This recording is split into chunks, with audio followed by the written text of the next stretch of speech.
Okay, folks, now it is about time to go into our topic. Our guest is comfortably seated, and she is all ready, as you can see. Mistress Alice Wale Wilson Mulbah, it is my pleasure to welcome you in a very special way to focus on Liberia. Welcome to our program, The Hour of Politics. Thank you very much and welcome. Also, I want to thank everybody listening in the cyber world. Before I proceed, I want to give a special tribute to the late River G Queen, Esther Wa. She was a special person to me and to the people of River G. She lost her life last week. And so River G is bereaved. She passed away with four other people. And so just last week, we lost like 6 people from our county motor car accident. So I want to take this time to extend my condolences to the bereaved family. Thank you for welcoming me. Again, thank you, and we want to say thank you for honoring our call. Folks in cyberspace, thank you for also joining us. Please share the show with your contact as we offer requests so that we all can be part of this very, very interesting conversation. Our topic, analyzing the impact of the pro-poor agenda of our current administration. There is no other better guest we could have gotten for you other than our guest who is comfortably seated. But our guest, there is something that many people don't know. And that thing is, who are you? Can you take your time in a very brief moment to explain to our guests who you are as a Liberian? Well, usually I don't like publicity, but I am a Liberian. I am from the southeastern part of Liberia. I'm proud to come from there. I am specifically from River G County. I live in the United States quite some times now, but I'm in contact with my county in Monrovia, Liberia. With all friends and relatives, I'm in contact as much as I can. Um, I have family, married, have children. Um, I am a university graduate. I work to support my family, and I am a community leader. Um, I live in Georgia. I help with the election commission as chairperson 2 times. I am a 2-term president of River G County Association in the Americas. So, you know, politics is our field. So as a woman, if I spend 4 years leading the people of River G in the Americas, so you know it's not easy. But hey, we did. So basically, I'm an advocate. I talk what I feel. Um, I am. I have no affiliation with any political party. So whatever I say, I am saying it as I see it. I am independent in my thinking, and I have no borders. I say just what I feel. Thank That's you, all. thank you, thank you, thank you so very much, Mr. Mulbah, for telling us a little about yourself. And I think our audience should know now who you are, and I'm sure that will, much more motivate them to stay with us throughout this broadcast to go into our topic. We always have this starting question. There is something that has become so known now, so popular and common in the Liberian community, both here in the diaspora and also in Liberia. This saying about no position, opposition, zero position. And I know you were trying to answer it earlier. So who are you? Are you opposition or you no position or zero position? Well, I am no position, I can say. Okay. I am not an opposition, Mhm. but I am basically I am somebody who speaks what I what I see as not being right. or where I see mistakes, I point them out. But I don't just criticize people because I want to make my political party to look better or my candidate to look better. And that's why I said from the beginning, I don't have a candidate. I don't have a political party. I am a Liberian.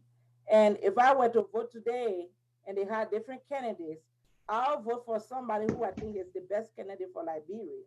That's just me.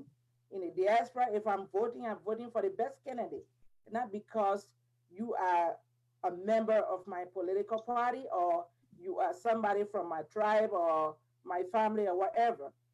So that's me. I think we do what is right and not because we have affiliation. Thank you so very much. Again, folks, in cyberspace, we are now getting all set to go into our special topic. Our guest is as well seated. Welcome and welcome to Focus on Liberia on our program, The Hour of Politics with me, Anthony Sie. So our topic, analyzing the impact of the proposed agenda of the current administration. As you well know, this administration, upon taking office, rolled out a policy that is commonly known as the proposed agenda. And this policy now is being implemented for about 2 years now. And you well know, because you follow the issue, you from River G, you people are very politically active, and maybe you have heard from family members on the ground. So the proposed agenda, as we know it, it has so many pillars. And one of the pillars that they talk about is called power to the people. And I will read something for you, which is a focus point of that particular pillar. It says, to empower Liberians with tools to gain control of their lives through the provision of opportunity such as education and business opportunities. We will not go too much into it because it's a huge document, because our emphasis is on the impact of the proposed policy. We talk about education. Education is a tool that any government would like to use, and so the government too was able to make that pronouncement. How is your overall assessment of this government proposed policy when it comes to education? I know you are aware of the free tuition at public universities and all that, how this government is handling the issue of primary schools, junior high, elementary, and high schools. What is your assessment so far? Well, to be very frank with you, I have not seen any impact. I think the impact I'm seeing is basically negative because let's look at the school system. First of all, we do not have qualified teachers to teach our kids.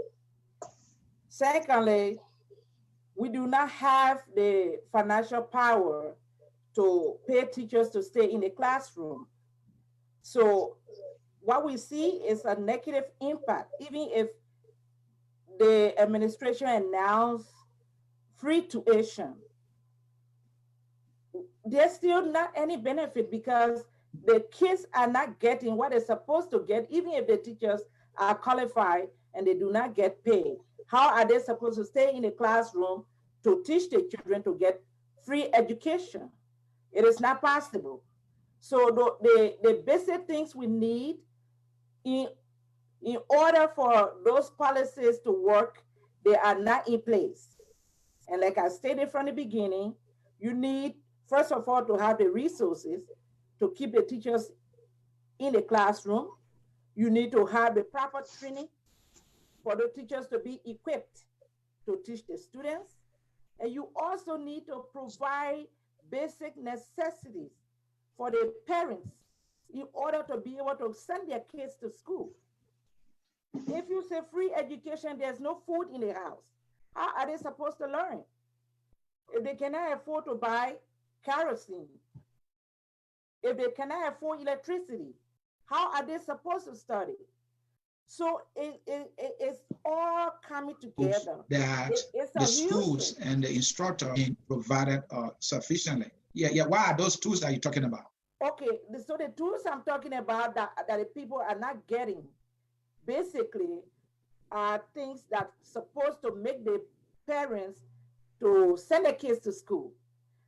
The parents, for example, need to have money if they're working to be able to send the kids to school. They need something to wear. They need food to eat at home to be able to go to school. So in the absence of that, if there's free education, there's no way they can benefit from free education because the basic necessities they need at home are not there. So, like I said, if the teachers cannot get paid, how are they supposed to be in a classroom? So we make the pronouncement, but we are not making a situation conducive in order for the announcement to work. We will get to the issue of paying teachers and other people in the employ of the government. Mm-hmm. Let's focus a little more on quality, because education without quality, someone will say to you, is no education. And so the emphasis should be on quality. Are you trying to tell us, with all the government trying to do with the little resource they have, as they continue to tell us, it's not enough to provide the quality that is needed? It is not enough to provide the quality, because those teachers need to be trained properly in order to impart the knowledge that a student need in order to be equipped for the future. So if the teachers are not trained, because you cannot have somebody, maybe mere college graduate, they need further training. They had a teacher's training, but how many people benefited from that after a college education? So besides earning a degree, they need to be trained as teachers to be able to stay in the classroom. And when they are trained, they are qualified. When they qualify, of course, they need something like a proper pay, money that would be able to be able to pay them to stay in the classroom. So the two things go together: train them properly, give them the money that they need to be able to teach the students. I think when we do that, then we have a better school system. We have better people that will be learning for the future. But as it is now, the teachers are not really trained to the level they need to be able to impart the kind of knowledge that the students need. So let me push you again on quality. What are the instructional materials that any administration will have to provide to bring about quality? Okay. I know here in the Western world, people looking at textbooks. Do you wish to see textbooks? Do you wish to see computers? Do you wish to see teachers being trained? You know, what are all the things that will form a package that will constitute equality for our education system? So compare the University of Liberia with other universities in the diaspora. If you have like exchange program, then the teachers that teach our people back home, they will be able to know what we actually need. So for now, like if you went to school in the United States, we have technology. You go to the library, you see modern books, you see computers, you see all kinds of things that make education or that make learning conducive. But if you went back home, sometimes the classrooms are kind of congested. There is no electricity to provide cool air to make the classroom, habitable. You do not have the kind of computers they need, or even if they have the computers, they cannot afford the kind of electricity they need for the computers to stay on for kids to be able to learn properly. So comparing our university back home with the universities that we have here, you see a big difference. So when students leave from back home and they come over here, then they know that they've been really not going anywhere with learning, because you will only know this when you have something to compare. For some of us that went to school a little bit at the University of Liberia, and then before coming abroad, you see a big difference because the books that we were using were very old books. You don't even have access to real research. The library is not arranged in a way that it's better for you to go do your research in a way you want to. But all these things are provided in developed countries. So that's what I'm talking about. We do not have what other people need, other universities that's supposed to be compared to our university. We are not on par with our colleagues. Thank you so very much. Again, folks, in cyberspace, as you have just joining us, this is the Hour of Politics with me, Anthony Shea, on this network. Focus on Liberia. We are assessing, analyzing, and microscoping the impact of the pro-poor agenda of this current administration. Before we go to our West African correspondent, Mr. Edward Amara, who is in Sierra Leone, and we'll give her how things are going to with education there in that West African state, I have one more question. Teachers play major role in providing quality education. On this question, I want to limit you to the primary level or high school area. Sometime when this administration took over, it made a policy pronouncement of bringing about 6,000 teachers from Nigeria. Many Liberians criticized the administration for attempting to have imported 6,000 Nigerians teachers, I would think maybe well qualified or are qualified, to come and help so that we cannot have any shortage of teachers, thereby bringing about quality. It was widely criticized. I don't know what was your position then on that. If for any reason you share the concerns of those Liberians who objected to that, why did you have to do so? And why you think it could be or can be a better way to bring about quality teachers to our schools? Well, when you talk about quality teachers, I think if you need something good, you first of all have to look in your own house. Okay. And if you cannot find what you need in your home, then you can ask somebody else's. I think it was a disgrace to Liberia and Liberians that have studied in school to know that they were being put aside for people to go to Nigeria and get people. What kind of education Nigerians have that you cannot find a Liberian to have? So I think, in my view, the first thing would have been talk to the people in the diaspora. We have a lot of qualified individuals here that could go back home and impart the kind of knowledge we need to our brothers and sisters. Some of them will not even worry about what you gave them so much, even though they need to support their families. But because country comes first, we should be able to look among us to take care of problems back home when it comes to education. So how sure can you be, Mrs. Mama, sorry for interrupting, how sure can you be that Liberian-based, in the diaspora will be more than willing to go home and help to teach? Or can you give yourself as an example? I mean, you think you can go there to contribute? Well, if I'm called upon, I don't see why I cannot go back home to contribute, because I live back home. I know that I benefited from somebody's knowledge before I was able to travel. So from primary education to middle school, those were people that sacrificed themselves. So take, for instance, when I was in middle school, there were some other people from my hometown area or from my county that had the opportunity to graduate from LTI. And they had sound education. So they went back home.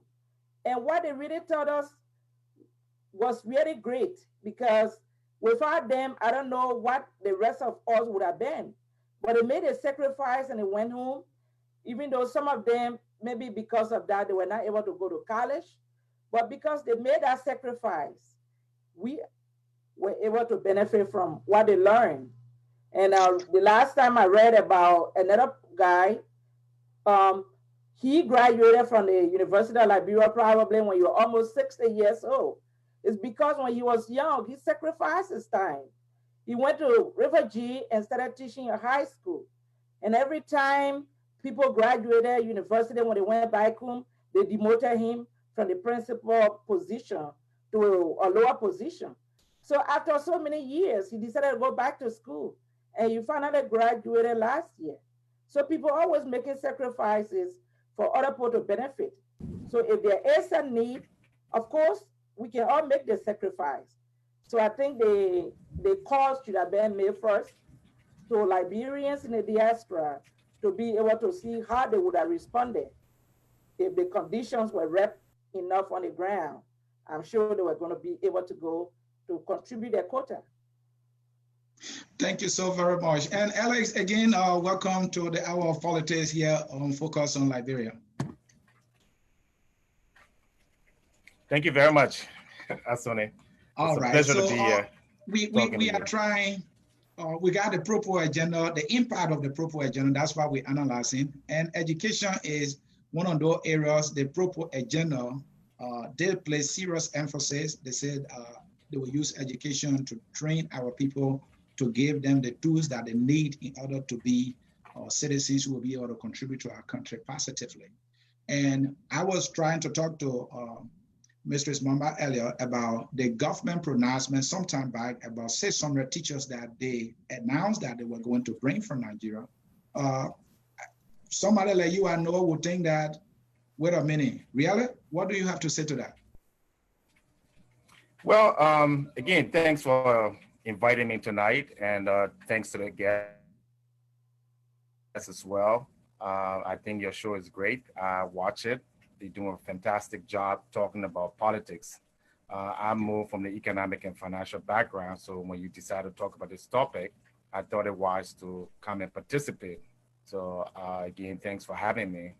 But to answer your question, I've been reading the Pro agenda, and really, it's very dismoney behind putting together a documentation that really doesn't make any sense. It doesn't show how things are going to be done.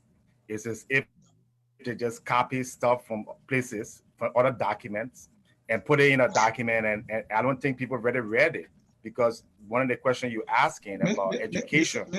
Mr. Jones, you are making a serious charge that the government copy and paste and put a Yes. bunch of people together and they have no way of implementing it. That is serious. Yeah, and I stand behind it, because some of the what they're inferring in the document, there's no it doesn't have any logic. It's like a cut and paste job. You talk about education, you talk about supporting education. The question becomes how, where you're going to take the money from, how much it's going to cost to fund education. That is missing from the document. Wow. So let's come to the component of funding education, because you are from the financial. When you say you put in economic development, one of the things, the entire document, I mean,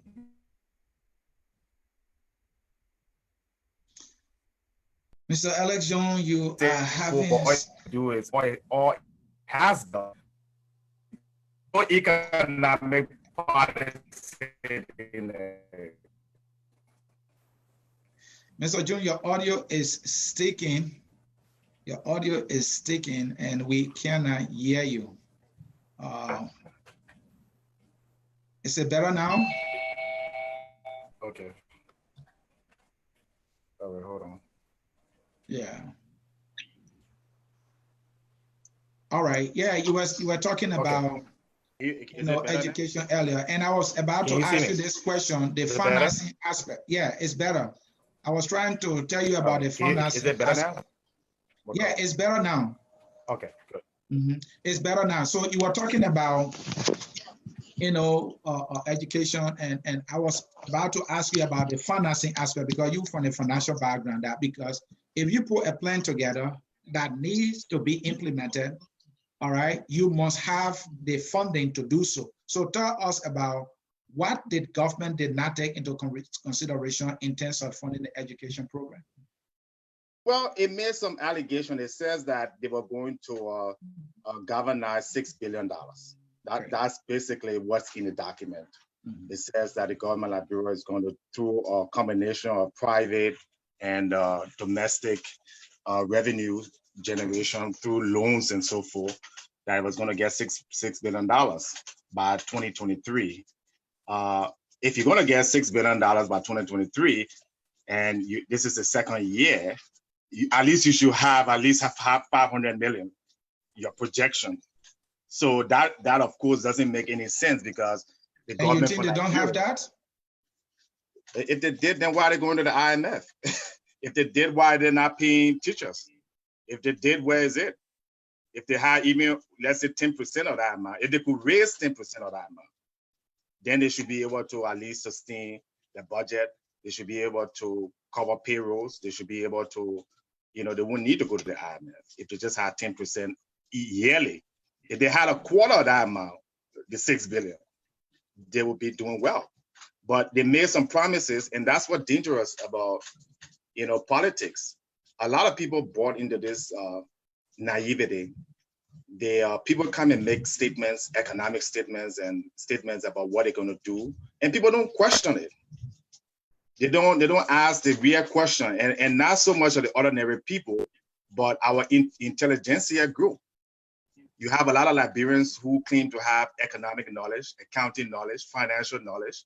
How many of them have taken the document and said, wait a minute, you say you're going to raise $6 billion, okay? The entire Liberian government budget is less than $500 million, okay? And Liberia is 100 and something years old. How are you going to raise $6 billion?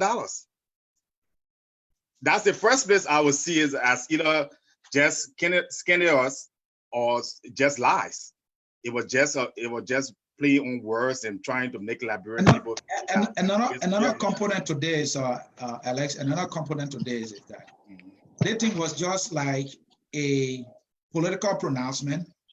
It seems as though it was not well thought of. The sources of funding for I'm talking about the free tuition pronouncement that was made by the president for public universities. And at some point, they could not even raise half of the money for the universities, and the teachers have to even lay down chalks at the university, and students have to come out and protest. Correct. And and there's a lot of Liberians who are claiming, has basically just been silenced on this government. They've taken a neutral approach, and that's fine. Everyone has to reach a point in their life where they have to look at themselves in the mirror. I'm not a political person, it would never be, okay? But it's dangerous for Liberians to keep permitting literally idiots to come to power. People who don't know what I mean idiot, people who do not understand how to manage a country, okay? And we'll come out and take documents from here, there, and yonder, put it together. In one point, it said the growth of Liberia is expected to reach 7.7% by 2020. And we're average around 7% over the PAPD period. What's Liberia growth today? Less than 1%.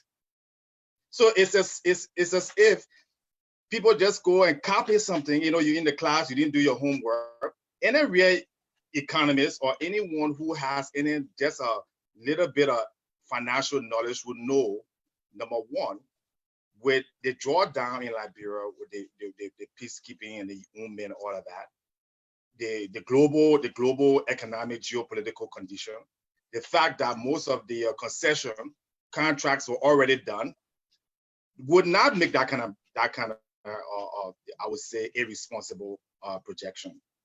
Okay, Alex, like you said right there, let's go to our man, Edward Amara. And Edward, please remove yourself on mute. He is based in Freetown, Sierra Leone. He's our West African correspondent. We're talking about education. Just about the time our president was elected, Sierra Leone too elected a president. Amara, are you there?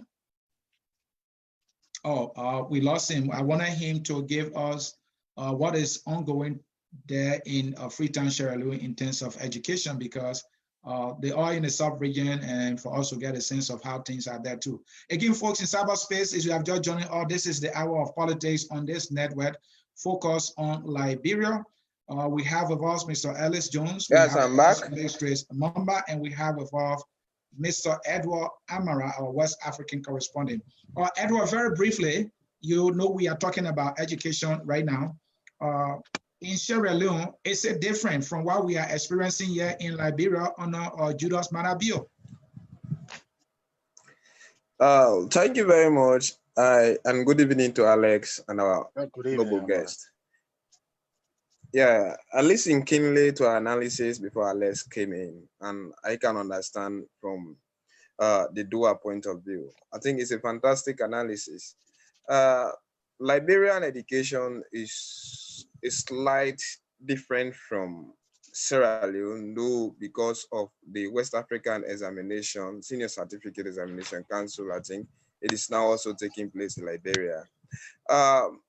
It's a very good tool when we watch our education in all aspects, because irrespective of how large a country is, if the education sector cannot be adequately prepared and standardized to other countries, you find it very difficult how to strive within the system of things. I think there's a popular saying that the best way to destroy its nation is to destroy the education of that particular country, or just destroy the education system. That is where you will see economists projecting the wrong economic growth of the country per year. You will see doctors injecting patients with things that are not injectable. You will see carpenters building houses that may wreck within a year time. So all of these things will be there. We even see agriculture is making some kind of wrong fertilizer combination. Having said that, the Liberian education system compared to that of Sierra Leone are not standardized compared to certain countries, as your guest inter alia mentioned. You see, we have what we have, the free education system. I don't know if other Liberia is trying to achieve something. The same thing that Julius Maada Bio is actually trying to fight at. I can tell you, I gained my primary school education in the Republic of Guinea, taught by some Sierra Leonean teachers, coupled with some Liberians. And I came in Sierra Leone, first ever in Sierra Leone, sometime 2003. Education standard by then was superb. In fact, we have teachers who are eloquent. They have the subjects at their fingertip, and they taught us very well. But since 2007, 2008, we have another change in regime. We suffer a lot of things because they fail to follow the educational standard. And now even the current Julius Maada Bio, they have a flagship program that they call free education. That means at least each child should have that basic primary school education. And the basic education in Sierra Leone is like from 1 to Form 3, and you must have your primary education. That is what you call in Liberia, the American standard system, like elementary education. That is from class 1 to class 6. And even the senior secondary school, somebody has the right to go at his or her Form 6 level to sit once and get to college. When you watch at it, they are facing a lot of challenges. There are certain key issues into the education system. The first thing is that you need to have the teachers who knows the subject at their own fingertip. Unfortunately, we are finding certain things like this because the standard of education has dropped. You may see there is education growth in Sierra Leone, but there is no education development or education and development. It is similar thing in Liberia. You have a lot of these teachers around. They are not equipped. Even the education system is not standardized. Edward, it's not a standard one. Yeah. It was reported at some time back that Maada Bio I think he launched an education program. I, for one, watched the launching of that program. I saw people from Great Britain who came, and he was trying to raise funds from outside of Sierra Leone. And it was launched. The British government, maybe some people from Great Britain also made pledges that they were going to support the education program that were launched. Is this something that you can confirm for our audience? Yes, there is free education in Sierra Leone from the kindergarten school till you sit your West Africa Senior Secondary Examination Council. That is the Form 5 level in Sierra Leone. Yeah. When you head to college, in fact, when you get to college, the form to buy to enter college is free. But from there now, you start to pay your college fees, and you still have the right to get government granting aid. It is there, but they are facing huge challenge. In essence, yeah, they do not have because when you talk about free education, there are certain key factors you need to watch at. First is the vicinity or the environment in question. Yeah, is the surrounding environment ideal for free education system? No, because most of these schools are dilapidated. Some you hardly get teachers who are trained and qualified. Some teachers are trained and qualified, but it is because of the universities or colleges where they graduated, we are not well grounded into the system. So we are having all of these headaches. I am also a student. I'm specializing in history. I'm reading into one of the colleges in Sierra Leone. I know the type of hurdles that we are going through, and there are certain. So there are. Let me tell you, it is rather appalling and sometimes calculated insult to our own Edward, face. When you said certain people, yeah. Edward, are there institutions in Sierra Leone that were specifically established for teacher training and where teachers are trained and then go back to the classroom to teach? Of course, and I am attending one of those institutions like the Eastern Polytechnic in Kenema here. That is a college that belongs to the Eastern Province of Sierra Leone. That is for Kaila, Kenema, Kona. Sierra Leone is comprises of 16 political districts and 14 administrative districts. And we have the universities, 3 universities in Sierra Leone, and we have different polytechnic colleges. But I can tell you, because of the war that we suffer in this country, not all are actually well equipped. You always try to vet some of this system, all is appalling. As she rightly mentioned it earlier, even the textbooks that people are reading here, you find it very difficult. These textbooks are moribund, they are archaic, outdated books. So you find it very difficult. We are not getting updated version of certain books here. And when you watch at even the internet service here, where you and I can go and access information, you find it very difficult. Even as I'm watching this program, when you say sometimes I leave and come back, it doesn't mean that it is my own making. It's because of the appalling status of the network. So all of these things, they are finding it very difficult how to probe over the system. All right. Let's leave it there. Again, folks in cyberspace, thank you for joining us. This is Focus on Liberia. On our program, The Hour of Politics, with me, Anthony Sie. We have Mistress Mulbah right there, and we have the man, Alice Jones, who has joined the Hour of Politics team here tonight. We are happy and loving it to have him here today. Folks, let's go back to it. We are analyzing the impact of the Pro agenda. Let's go to the issue of business opportunity. On the Pro agenda, on page 1, they also talk about business opportunity. If you heard the president saying that Liberians will not be spectators in their own economy, they told us that on the Pro agenda, on page 1, business opportunity. We hear about the Liberianization policy, certain business set aside for Liberians, and yet there was report that at the new terminal that has been constructed, some people said some of those businesses that were supposed to be there were given to foreigners. So Alice, you from the business background, you go first. Do you see these things happening?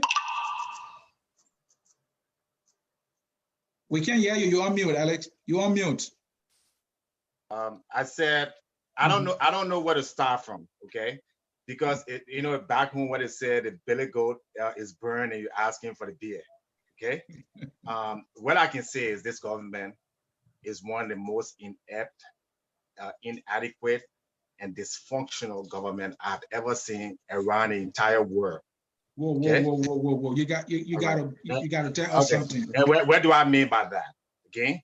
Let's start with what we're here for tonight. Let's go to they came up with this plan 6 months after they took office. Okay. Mm-hmm. Which again, and I can challenge anybody that this was a cut and paste job. If not, the person who wrote this plan, I would like to debate them on Focus any day of the week. Okay. So I can ask them question about the same plan. So let's go back to what you said, business. All right. So you said business, all right.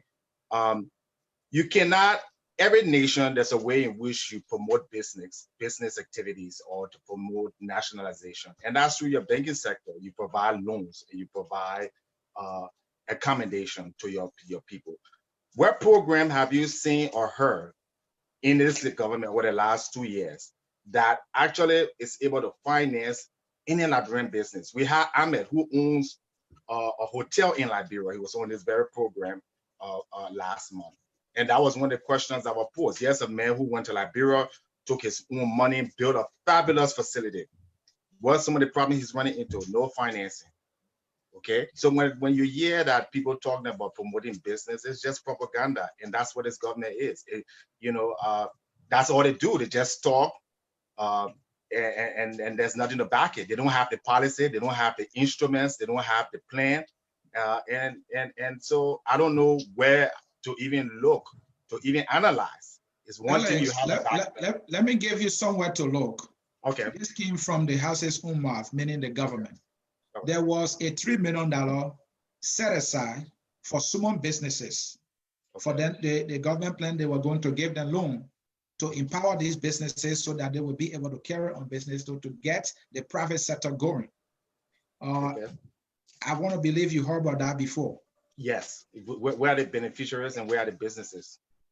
Well, it's not meant to say, what do you have to say about that? I mean, the government said it's helping people, giving them. Yeah, but it's to show the evidence of helping people. We have a Minister of Commerce and Trade and Industry. That's one of his jobs, to make sure Liberian industries are growing, to have the record and the program available so Liberians can participate in the program. If you say that you providing loans to people, but there's no information on how to obtain the loan or the performance of the loan, then what sense does that make? So again, like I said, all these people it's just propaganda, and this is very dangerous because the George Weah administration, that's all they've done. They've come up and make a statement about, grandiose statement that none has come to fruition. And at this rate, the only thing that's going to happen to the Liberian economy is collapse. It's already collapsing. I mean, we've been saying this for months, and so anybody who's hoping that some miracle, economists take time to improve, okay? And it starts with one, having the right formula, having the right programs in. You have over 15% interest rate, okay? Let's start with that. The Central Bank of Liberia is responsible to manage the interest rate. The interest rate is what allows people to get loans, at a low businesses, banks, to get low interest loan so that they can invest, okay? If your interest rate is 14%, okay, there's no business can operate with that kind of interest rate and survive or grow.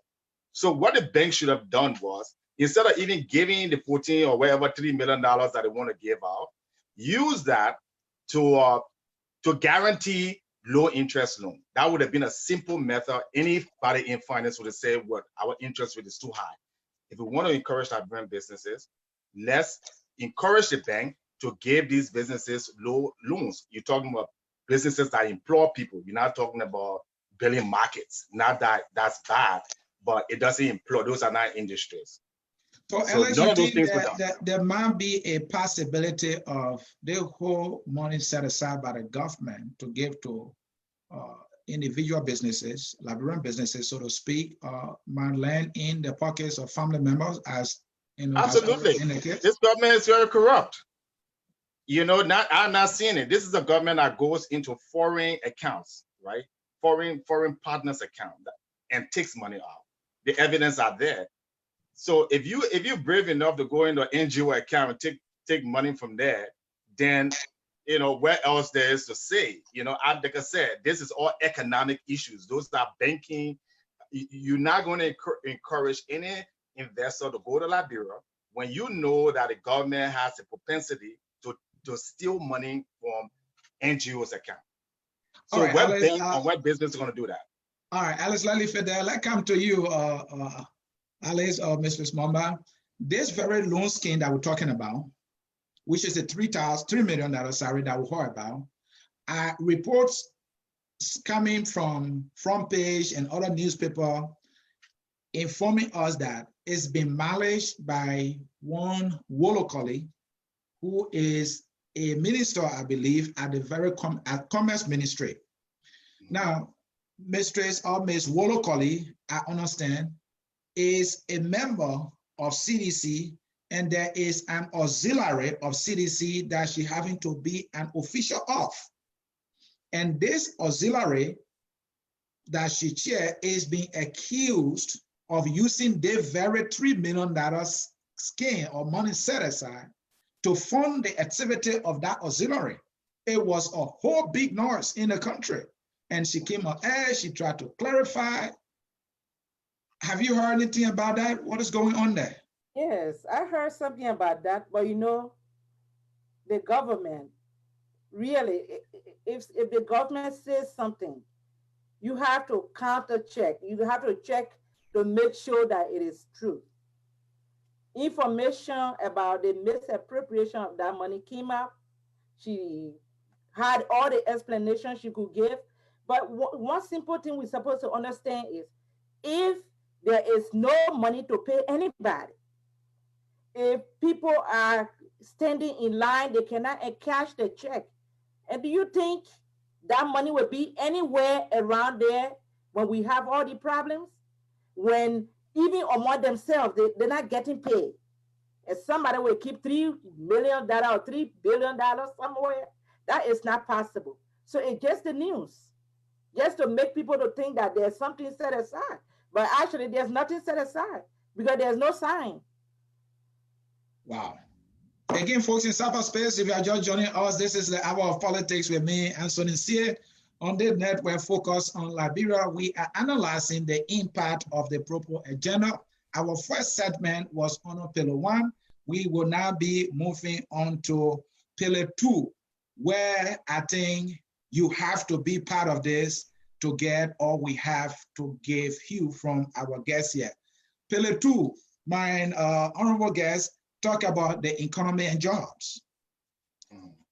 The economy, we can all agree, is not only struggling, but I know Alice will say it's dead. Alice will say it's dead because people cannot take pay. But let's look at the key indicators that point to whether or not the economy is doing okay. Let's look at the issue of budget shortfall.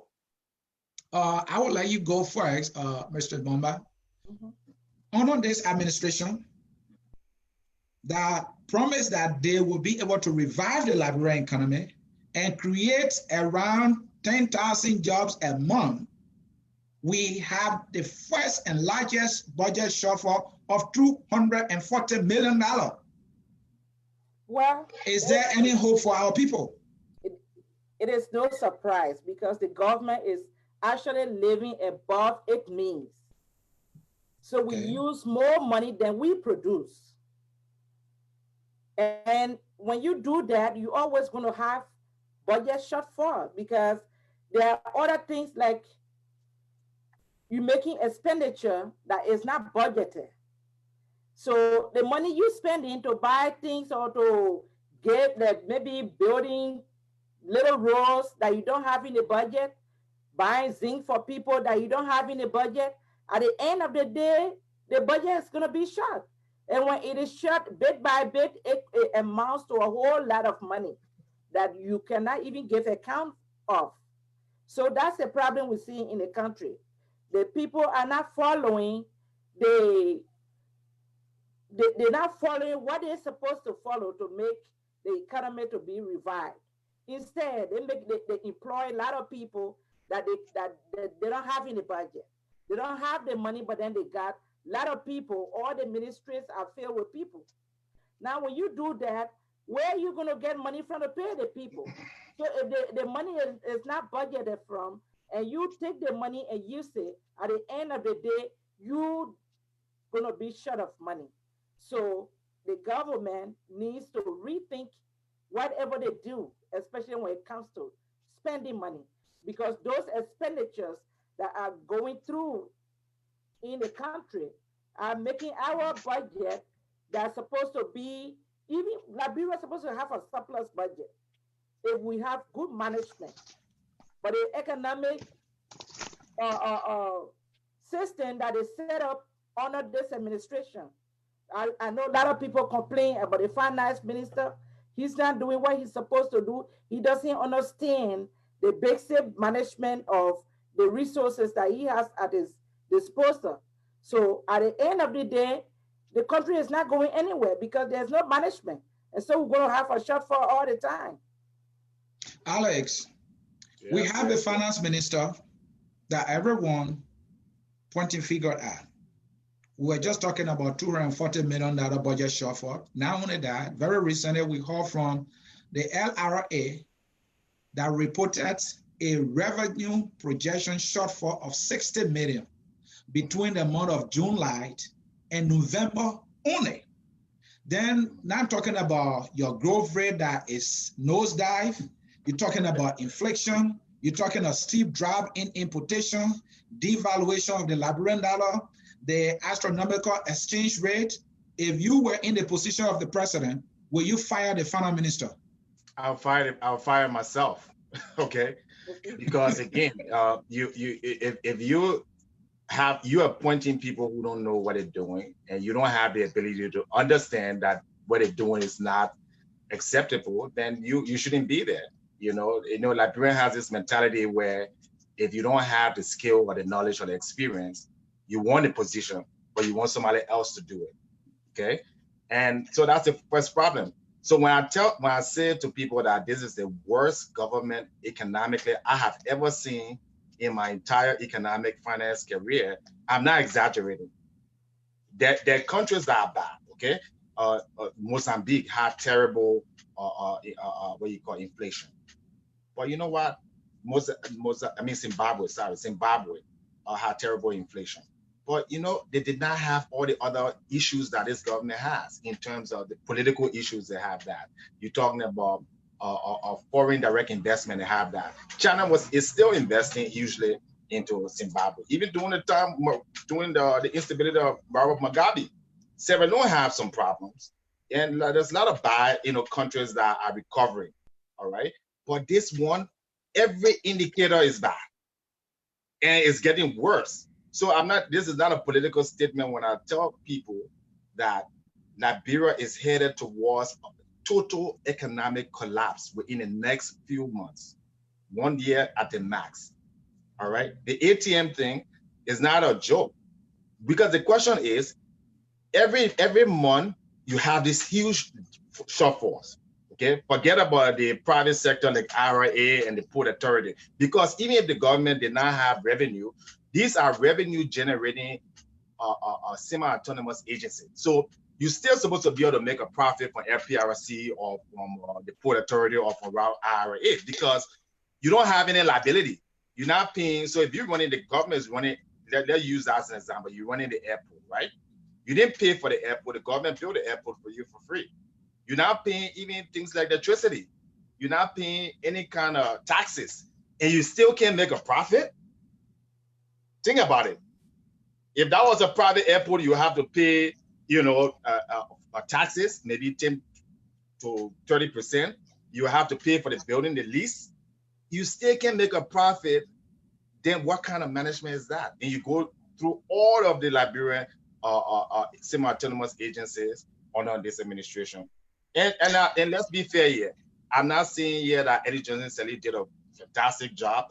That's a whole nother program. Yes, she did a horrible job in terms of building Liberian industry, making sure Liberian businesses were strong. And that's where you find out the West African bankers came and sieged Liberian economy. Liberian economy now is besieged. You don't have a Liberian banker in Liberia. Technically speaking, all the banks in Liberia, including LBDI, they all are controlled by foreign investors. Alex, I don't know any country in the world that does that. Alex, Mr. Jones, somebody in the government will tell you that, look, Ellen Johnson-Sirleaf set us up for failure. We inherited a broke country. So what do you expect? And as a matter of fact, these people are saying that they are trying to put things into place. Liberians should be patient. Not true. Okay. Again, like I said, Ellen Johnson-Sirleaf did not have a 30% inflation. When Ellen Johnson-Sirleaf came into power, you had a budget of what, $50 million or so. The country grew at 7 to 9%. It came from a country where there was literally nothing. There was not even administration. Part of the poor agenda comes from the poverty reduction strategy. So basically, the poor agenda is, while I was telling copy and paste, if you read the first introduction, it tells you it's a continuation of that.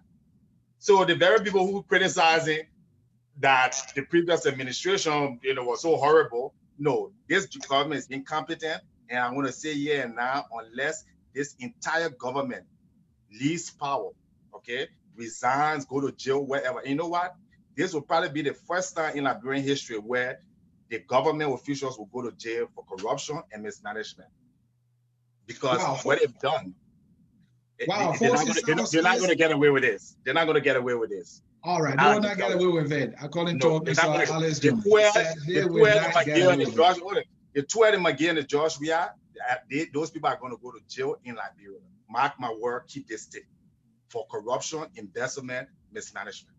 Again, folks, in cyberspace, this is the hour of politics focus on Liberia. This is where we talk the politics, and we will be turning our microphone over to Mistress Alice Mulbah. We stay on the economy, which falls on page 2 of the proper agenda. And folks, in cyberspace, if you're just joining us, this is again the hour of politics on this network focus on Liberia. We are discussing the impact of the proper agenda.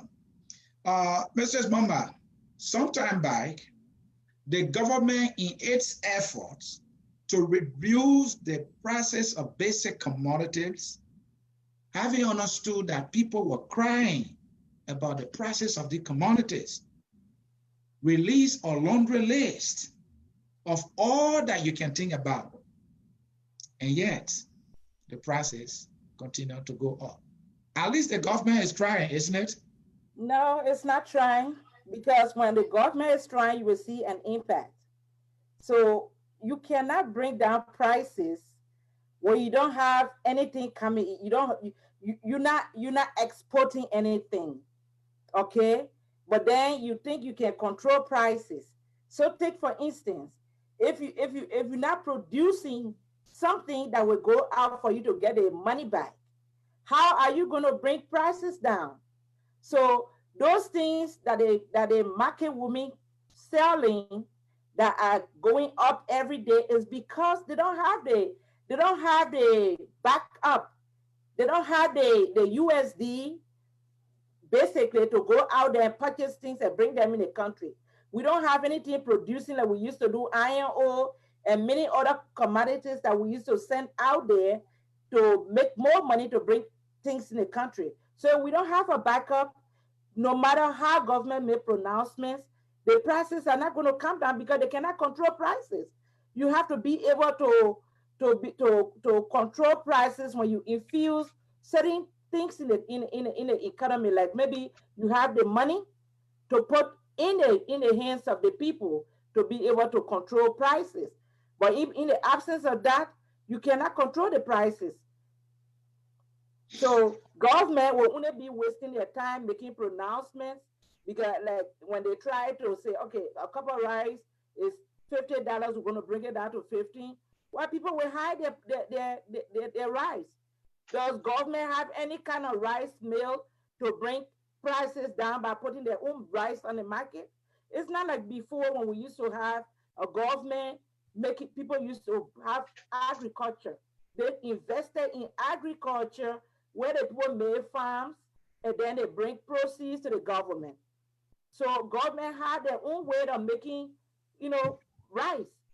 So when they bring the rice, they will put the rice in the market. When you have more commodities on the market, you bring price down. It comes down to supply and demand. If you cannot supply, you cannot control demand. They automatically happen. All right. Thank you. That was Mr. Mulbah right there. Alex, let us come to you. This is your era of strength, the economy. But I want you to let us look at this harmonization thing. Mr. Mulbah, we're talking about the prices of basic commodity. We know that the prices are going up, but at the same time, the government is harmonizing, in other words, cutting people's salary, thereby increasing the hardship. Is this the change? Well, if you read the pro-poor agenda again, that's just the opposite. So, well, again, I did not have any expectation for this government because, again, from the leader, again, like I said, the statement that I make is not one of politics. I don't care. I don't think that Alexander Cumming would be a better, more a leader of Liberia. I don't think he has the leadership qualities and the economic background to do it. I don't think that Boyka would be a good leader. I think these are people who are politicians, okay? And they have a group of people who follow them for good or for ill. And just like the George Weah administration, All right, they want loyalists. They want people who supposed to be technocrats, who supposed to be running the economy. They want them to all to kowtow to the president, and that's where you have a problem. When you look at any developing country or any country that has come from poverty to development, one of the things that they've done is they bring back their experts from around the world, people who have very little connection with politics. You go back to Chile, you go back to Brazil. Brazil was a poor country decades ago. Singapore, Rwanda. You bring back, I have friends when I work in New York that were Rwandans that all went home. Their government sent for them. They secure a package so that they could go home. They came from Lehman Brothers, they came from Goldman Sachs, and they were excited to go back home. When this government took over, what did it do? They took all these people surrounding George Weah, who basically, again, the McGill, the Twe, and they took over, they hijacked the whole entire Liberian government. They had the whole entire, if Twe or McGill or George Weah didn't approve or you were not in a circle, then you're out. How can you manage a country like that? You look at, even Nigeria, if you have Sanusi, who headed the Central Bank of Nigeria, transform it, all right? And many times, he clashed with Obasanjo, all right? But his policies were not there for the government.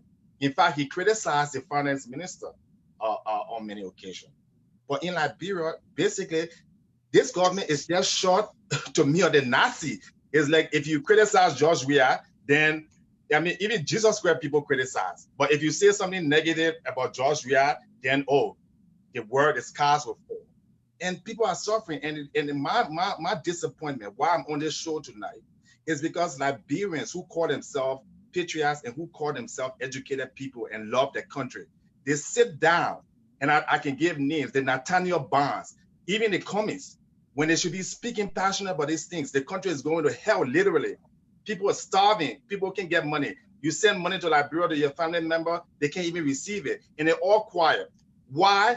Because they want to be their politicians and they want to be the next president of Liberia. Guess what? The country may not even be there for the way we're going. Okay? This is the time where we can all speak truth to power. We can all take away partisan and who you like and who you voted for. But everybody have their group. And so if you're part of George Weah group, whether the economy is going down, you want to somehow come and promote it. And that's nonsense. Okay? You know that this program is not working. You know that this is a country that's going to hell with a handbasket. You see it, but yet you come out and call yourself a professional banker or professional economist, and you sit there and you say nothing.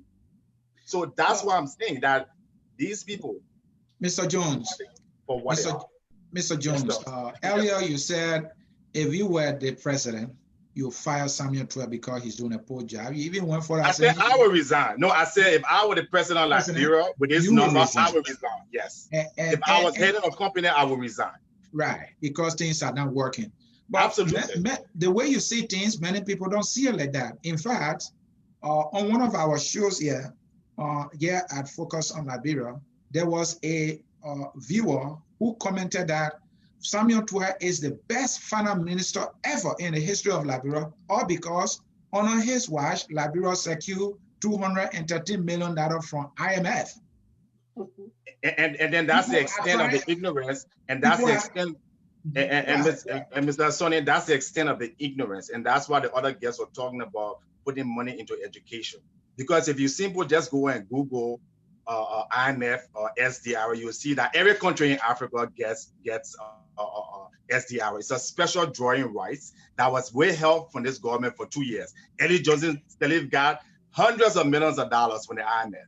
So does that mean that Amara is the best finance minister in Liberian history? This is to the extent of ignorance where people don't know what they're speaking about. And instead of them shutting up their mouths or picking up a book to read or a newspaper, they come out and they make this outrageous statement. What are they teaching the kids? Go and read how many countries, every country in the world gets SDR. It's not money that is given to the government.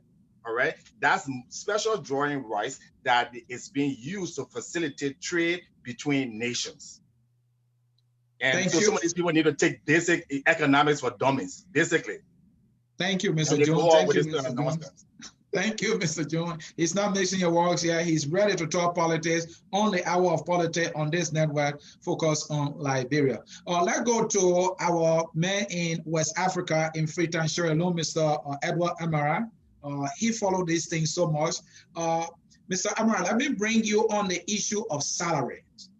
In Liberia, civil servants have not taken pay. Some of them have not taken pay for 4 months, 5 months, 6 months, and some places sometimes 10 months in the case of the National Housing Authority, to the extent that almost every sector in our country has protested so far. The teachers have protested, the nurses have protested, people at public corporation and the Liberia Water and Sewer Corporation have protested, and let me see, even people at LRA were attempting to protest. The people within the military, we heard about one man who protested in the military.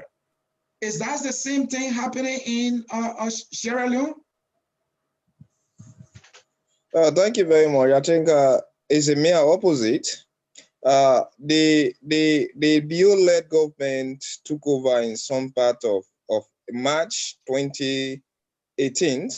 And I think it took over from a wreck economy, from a kind of government that was actually led by a mere criminal racketeering enterprise. That was the term that the chief minister in Sierra Leone used on the APC-led government. They were actually annoyed. And before then, we were actually having crisis with our domestic living. But by then, the government in Sierra Leone, that was the APC-led government, used to take what they call bank overdraft. I think Alex may know much about that. That was the stand. That is they used to take those money from the central bank to settle the civil servant to prevent any popular protests against them. And even when this BO-led government came in, that has actually been the opposite. The only thing we are watching at the salary scale here, teachers are actually being paid, nurses, all of our civil servants are being paid, and they are receiving their money actually on time. However, you watch at how things have gone at a skyrocket in prices compared to the salaries. I can tell you for fact here that most Sierra Leonean civil servants and public servants are being paid less than $100 per month, and that has actually been the cry. But fortunately for them, there's nothing like that have come, like government failure to pay civil servants. However, the delay in the payment normally come, and when you are around bars, you hear teachers, other civil servants grumbling. Only people that normally pay on time in Sierra Leone are the police and the army. You know, when you fail to pay this set of people, what they do, the armed robbers and other people, we see chaotic, or night carpenters will be huge at the end of the day. But normally, civil servants are being paid. But some of them actually paid 6, 7, 8, or first, second, as the case may be. But salary do not come on time. Salary normally do not come in time. They come on time. Sometimes they even come late. All right, thank you there, Mr. Amara Kamara, our West African correspondent based there in Freetown, Sierra Leone. Let me come to you, Mistress Mulbah. Earlier, you heard Alex talk about the government going into donors' account. It has something to do with credibility and trust. This is a government of change.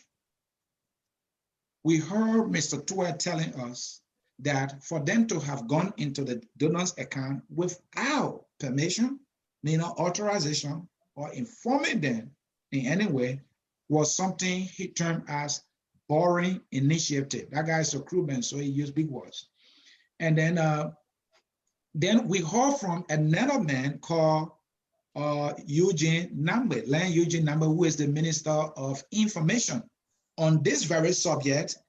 When Liberians were criticizing the government for making no kind of decision that embarrassed our country, Eugene Nambe said, it's the whole cover.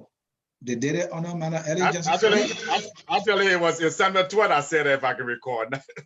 No, Eugene Nambe said the whole cover hole, okay. And Samuel Tuat called it boring initiative. So we're talking about image and credibility here. How much damage has this guy done to our image as a country? Interesting. Well, our country already had this damaged image from the time they took over. And if they're not really concerned about the image of the country, then I don't know what else they would be concerned about. Because your image is what makes people to come to your country. People that want to invest, people that want to just come and maybe teach your people, people that want to come and help the ordinary citizens. They have to know that there is some kind of credibility to do business with you. So if you go in a donor account of all places and take the money out and think you call it deco cover hole or borrowing initiative, then there's something wrong. Something must be wrong. And what is that is wrong? Well, that means we have a problem. And the problem we have has begun to manifest, that the country is going down the drain. Because that's how it started. Whoever took over and decided to break down his old house to build new one. But we're talking about pro-poor. This government supposed to be benefiting they're supposed to be benefiting poor people. But then if you took over and start breaking down your home to build a decent home for yourself, not even considering the people that you want to promote, then the agenda really, I don't know what it is. Maybe we have to turn it the other way around so that it can be pro-poor. Well, yeah, you want to put a stay in poverty. That's the pro-poor. Exactly. Because exactly. it's not helping them. Again, folks in cyberspace, if you have just joined us, this is the hour of politics on this network focus on Liberia. My name is Anthony Sear, and I'm hosting. And we have with us the man Ellis Jones, and we have with us Mr. Edward Amara, our West African correspondent, and the only lady in the house is Mistress Alice Welle Wilson Mulbah. She is excellent yet tonight. Let's do this. Budgeting is another component of the economy, and some people who know this thing will tell you the economy starts with budgeting because that gives you a picture of what it is that you will receive and manage. This change government has so far now have 3 budgets because there was a recast budget, and then the budget of its own that follow, and then the second budget. In the recast budget, the president or the government allotted 500 million, half of $1 million. I mean, 500,000, sorry, half of $1 million to the first lady. They allotted the very same amount, $500,000 for JFK. The president budget alone was $21 million. That was an addition of $6 million compared to Ellen Johnson Sirleaf. Somebody listening to that would think, but this is pro-poor. Mr. Jones, you're the budget man. Tell me. Well, again, like I said, Asone, again, your guest is doing a fabulous job. And if we have people who really care for Liberia, they will be speaking in this way. Everybody have somebody they like. Everybody, favor people. But when your country is at stake, all right, you must, at this point, you must come to some realization and say that this is not about Joshua or about this party or my own interests. Your country is declining. People are suffering. We're going back to almost 1990 at this stage. The country is completely divided. There's no leadership in Liberia. So let's go back. So in Asone, I'm sorry, but it's hard for me to make any kind of intelligent comment on things like budget or economics or finance when in fact there's no premise, there's no foundation. Here's the government can't even articulate its own policy. Samuel Tour was before the house once upon a time, and I started listening, and I couldn't understand what the man was talking about. It was more like a propaganda he was trying to give. So he's more of a propaganda machine than a finance minister. He doesn't make any sense when most of the times he's talking about economic or financial stuff. And so it's very difficult. Like you talk about the allocation. I'm totally for, again, the one place I will draw the line, Joshua wife has nothing to do with Liberian politics, and I think she's a respectable woman. And wherever we're allocated to her is the EDS in our House of Representatives, okay? And Senate, okay? I don't think people should drag people's wives and in fact, children into this. The issue here is Samuel Twe, Joshua, Miguel, and the rest of the people. So I will stick to that. And having said that, it tells you what their priority are. These people travel, they come to the UN, they spend almost what, I don't know, $2 million or whatever to come to the UN for a speech, bring a whole delegation, all right? And you don't have one industry in Liberia functioning to capacity. All right, whether it's cocoa, coffee, all these things that are supposed to be employing young people in Liberia, supposed to be providing some kind of opportunity that they talk about in the pro-poor agenda. You don't see it. But when the president ready to travel, you would think that he was the king of Monaco. All right. And what that shows is a narcissistic attitude where people worship people. I've never seen where somebody worships somebody. You know, to me, it was seen with Obama, where all the black people were Obama. They live in the ghetto. They have most of the people here, they have no opportunity, right? While Obama is giving money to Wall Street, right? And Donald Trump, low interest rate, and they worshiping him. It's the same thing you find in Liberia. Most of the people you talk about who are behind the CDC or the ANC, right? They have absolutely no opportunity. They have no basic education because what they're getting from the University of Liberia, at least from economic terms, is not anything that is valuable because the university doesn't have the books, it doesn't have the programs, it doesn't have the support for the teachers. And these people, George, we have children going to school abroad. And you there killing yourself behind. I have a job. I have a good education. All right. You should be there and questioning these things about how these people are spending the national money. All right. George Weah did not give Liberian government a dime. So even if there were roads or bills or market center, it's not his personal money. All right. So when people talk about even about, oh, the president should resign, I said they should prosecute them. And that's the day I would be in Liberia because I was just talking to this prosecutor, Charles Taylor, in Washington, D.C. And he was talking about why we, for economic crimes. This is an economic crime. When you go into people's account, when you just take money and use and divert money from the port authority for the president travel, those are criminal activity. So again, they think the guy, you know, the Herman Costa, them looking for George Weah to get out so that they can bring their own people. Or enough is enough. All right. We don't even need president in Liberia going forward. All right. So the question is, how do we build our country and how do we bring some kind of responsibility in our leadership and how do we hold people accountable? And we can't sit all our lives and just sit here and let people do whatever they want to do. Mr. Jones, I want you to talk about the budgeting, the way the budget is being done, because this is a proper government. We are analyzing the impact of the proper agenda, and budgeting is key. I was telling you earlier about the president budget, $6 million more than that of Ellen Johnson Sirleaf, and the first lady being given money every other time. This is my first time to hear that in Liberia. Maybe I was small then. All right. And then you're talking about the budget of the speaker alone. You're talking about the budget of the deputy speaker. You're talking about the budget of the pro tem. These kind of amounts are being allotted to these single individuals alone, far exceed the amount that have been budgeted for schools. So is that proper or a complete? No, it's not. It's a complete contradiction to civility. It's a complete contradiction to any economic or any social rationale. Again, just not that even impact just the president. If you go to the entire government, right? Like you said, the Speaker of the House, the money that they allow themselves, they all want to travel all the time because they get stipends. That even more than their salaries in some cases when you add it up every year. So the question here is Liberia needs they need moral authority, because this is beyond governance. This is about what is right and wrong, like you said. If you're allocating $22 million to the president, right?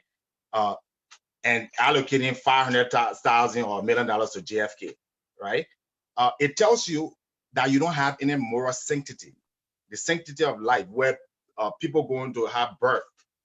You got your mom, your pa, going to JFK and these hospitals, dying, while the president and his officials are in convoys driving around. And you will not find a single Liberian that have the guts, all right, to even say something has to be wrong with this picture. So I'm not just for and against the George Weah. What outraged me is to see how Liberians talk about love for country and talk about change, right?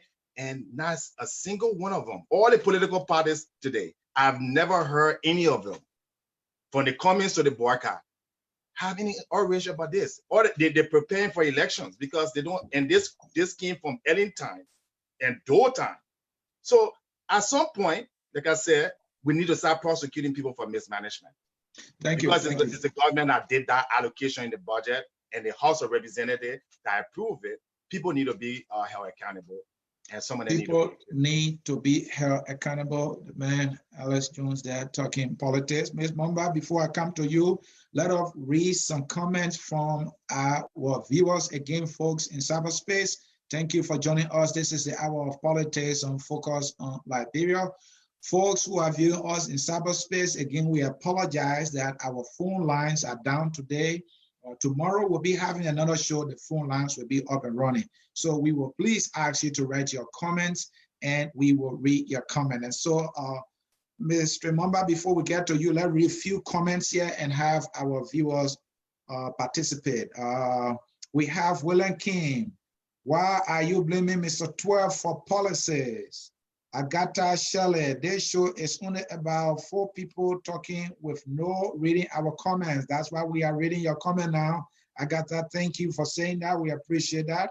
Can you go and face the student at you to discuss? We invited the students here for them to come and discuss. We're still making some efforts. For your information, some of our students at the university, they went to the statue of William V. N. Thomas, and each of them gave Thomas statue 27 latches because they said he has failed the country and he will enjoy himself. We're still pursuing them to come. We want to know what was going through their minds when they did that.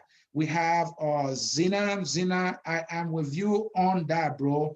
No wifey and kids should be implicated. But again, I understand when people are frustrated, they decide who to implicate. Clara Jackson writes, it exceeds the United States budget. A poor country like Liberia, that's why the US want a reform in the Liberian budget. So, Mrs. Mulbah, let me come to you. The budget, is it completely contradictory or it is in line with the government pronouncement of change and purpose? Well, you know, I can't help it but laugh. You know, what kind of change are we talking about? Change from better to worse? Or what are we saying? Because the budget alone is ridiculous. I mean, we're not trying to bring spouses in days. But if you look at the hospital, what the hospital stands for, majority of the people that the government is supposed to be about, they go to that hospital, JFK. There where we go. If people have high blood pressure, people want to give birth, people have accidents, they run to JFK because it's supposed to be for the poor people. Normally supposed to be. So if the budget over there is equivalent,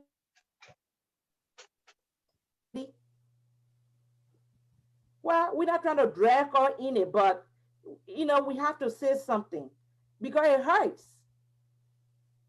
What JFK stands for, that if the first lady, I don't know what are the things that she does with the money, but we know exactly what goes on at JFK. Healthcare in every community is very, very important. If the people are not healthy, you cannot have a good country. The people are supposed to be healthy. They're supposed to reduce the amount of babies that die because the mothers do not have good care when they are pregnant. Mr. Mulbah, the fact that the First Lady is receiving allotment from our budget, you think she should be subject to an audit like any other institution that, you know, gets? Well, I don't think she's above the law. Okay. as somebody who is a wife, a first lady of the country, we still have to know how she spends the money. We Okay. can just give the money and we don't know how it's being spent, especially if the budget is so huge that it is equivalent to the budget of the hospital, the national hospital in Morovia. If her budget is equivalent to that hospital budget, then we have to know what she's using the money for. Surrogates of the government and the president believe that surrogate of the president and believe that the president is the most transparent president ever. And so if you are talking about the president wife to be audited, one would think that, yes, she will submit herself to audit. What do you say to that? Well, I'll be glad to see that. If you say somebody is transparent, then the record should be open for everybody to see how certain things are being spent. Are you questioning the transparency of the president? I am not questioning that, but I will welcome that to happen so that the public and all Liberians will know how their resources are being managed. Are you afraid to question that? I'm not afraid to question that, but it is obvious that when you spend, people have to know how you spend, especially when the whole country is going down the drain. If we have surplus, we still question how we using the surplus. So we having shortfalls, we still have to know how we spend the money before we get to this point. But if you're spending without understanding how you getting the money and how it is being spent, then you always have shortfalls. So this is what makes it very imperative for us to know how our resources are being spent, because this is the first time so far that Liberia has reached this stage. Wow. This is the first time so far Liberia has reached this stage. In modern times. About 19th centuries when I was not born. But since I became a woman, that's the time I have seen Liberia going down like this. Wow. The first time in modern history for Liberia to have come this low, if I can paraphrase, in the voice of Mistress Alice Mulbah. Mr. Edward Amara, let's come to you as we move to this other segment on the proper agenda. And it's beautiful that talk about governance and transparency.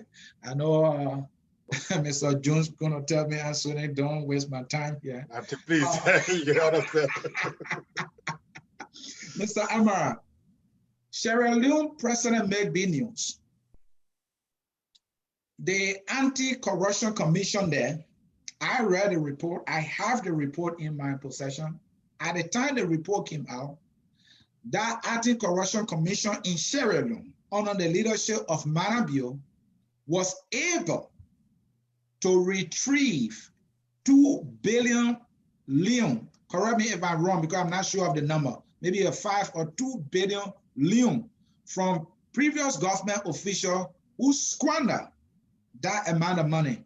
Before I come with my question, let me start with this first one. Is that true?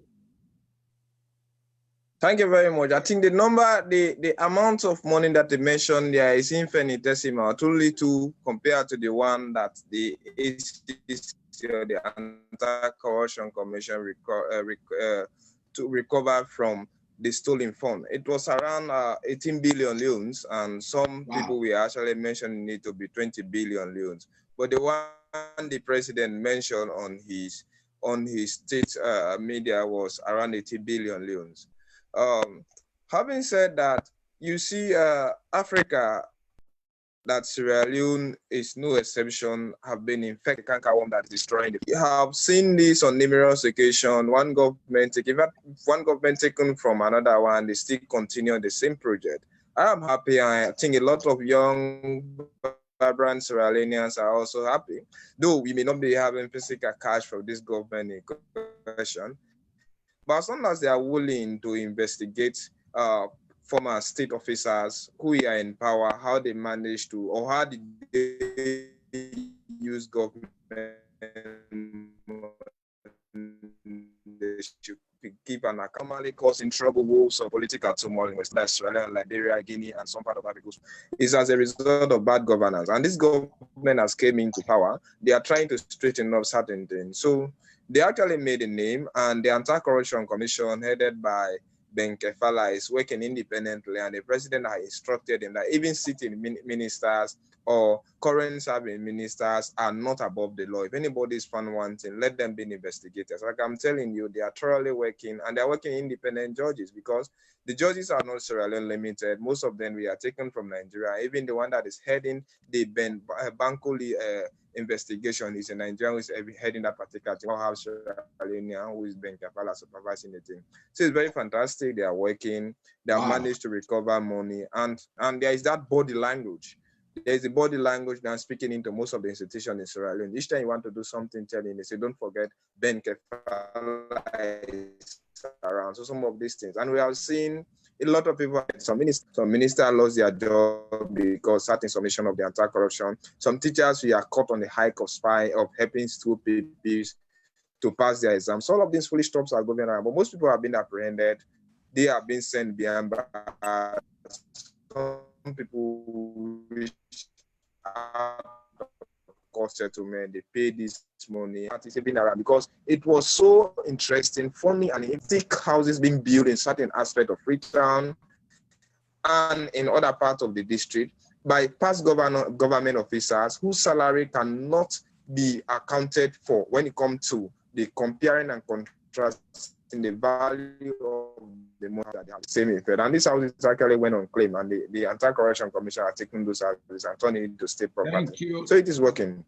Thank you so much. Alex and Mr. Mulbah, you heard it right there. Unlike Liberia, the Anti-Corruption Commission in Freetown, Sierra Leone, was able to at least retrieve some money in the tune of 18, even though there's a debate whether 18 or 20, but at least that institution has made some arrests and has been able to retrieve some money. Let's come to Liberia. Mr. Jones, you will go first, but before you go, let me read something to you about our proper agenda again.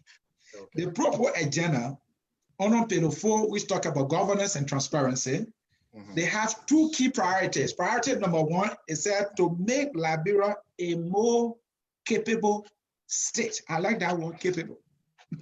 The second priority, they say reducing corruption. And like Sierra Leone, we have all the anti-corruption institutions, and of recent, the president constituted a team, the Solicitor General, one guy, CFOS is hailing it, and that they should go to work. And these guys have even asked for something in the amount of millions for them to do their work. We are yet to get a single report from them. Where are we going?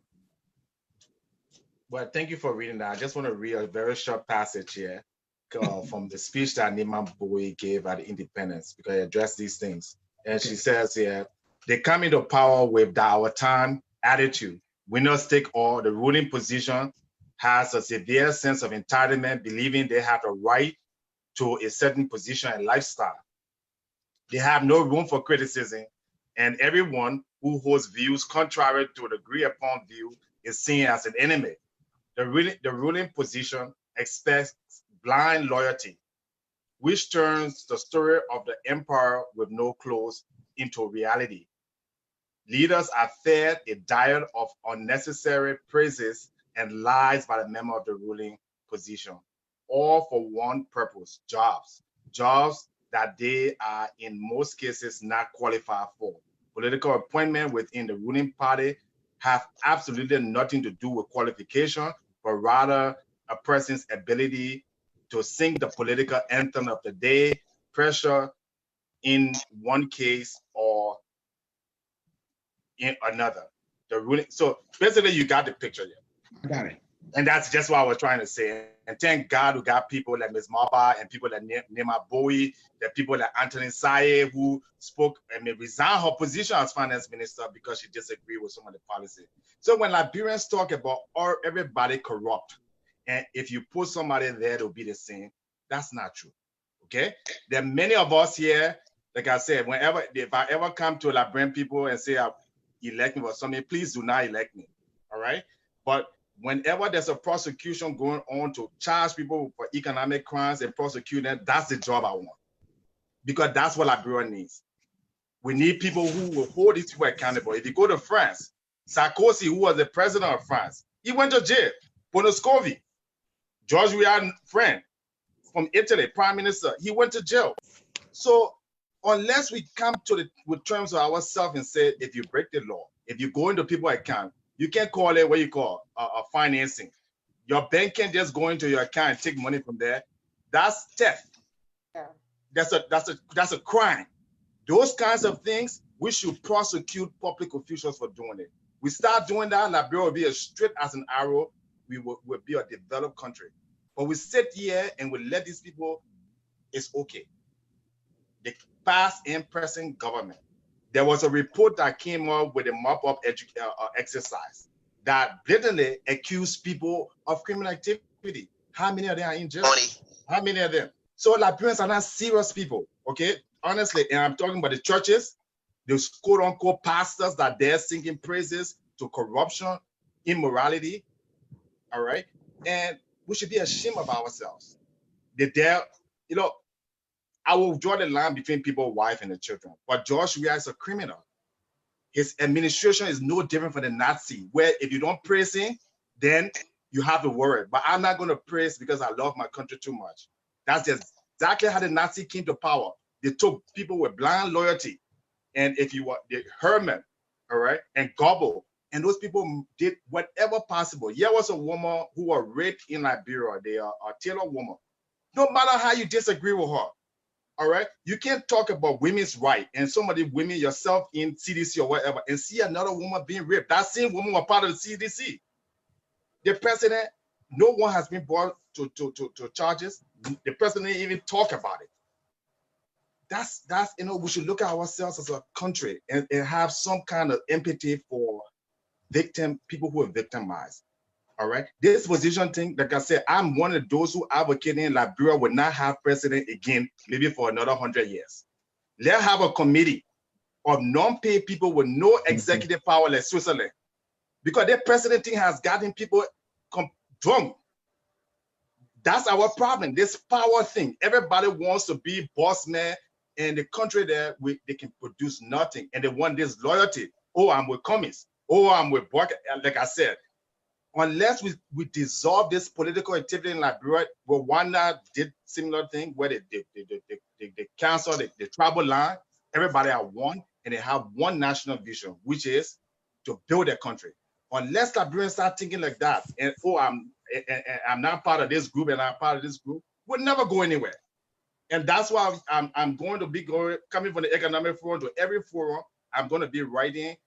There will be no precedent. When George Weah will resign and they investigate and go to jail, we'll be like Switzerland. Switzerland is the #1 country in the world.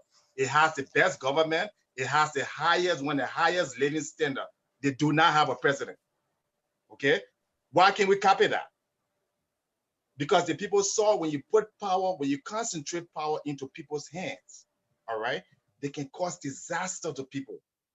They use the power and the authority and that comes with it, and they use it for their own personal agenda. And we've seen it in this administration. We saw it in the previous administration. The same Eugene Nangwe that was there against the George Weah and with the Eddie Johnson Elite, that's the same Eugene Nangwe now with George Weah. So they're nothing but useless people. Their only job is to see the people, their compatriots living, begging, and they have the opportunity now to travel to come to America when they're sick, whereby the hospitals, nobody in government should be allowed to travel for medical reasons. Nobody in government to send a kids to school in another country, while in your own country, you don't have basic elementary school. Let's see that and how many people won't be president and how many people won't be minister. Let's try copying some of these values. All right. Everybody wants it. So these are some solutions because most of the time we talk about the problem. So these are my proposals. Let's try copying some of these values. The voice of the man, Alex Jones. Mrs. Mulbah, we are still on pillar 4 of the pro-poor agenda.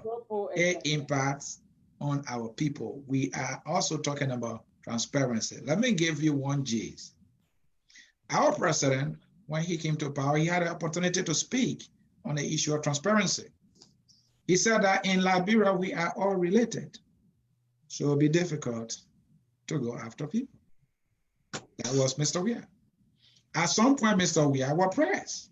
You have not made your assets you claim to have declared public. Mr. Weah went on record to say, I have my family to protect. But here's the thing. Mr. Weah did this thing in 2005. I have copy of his assets he declared. He did that in 2011. I have copy of the very asset he declared. Well, when Mr. Weah became president now, out of a sudden he has a family to protect. Where is the change? But Sidisha are telling you, Mistress Mulbah, he is the #1 transparent president ever. Is he a contradiction?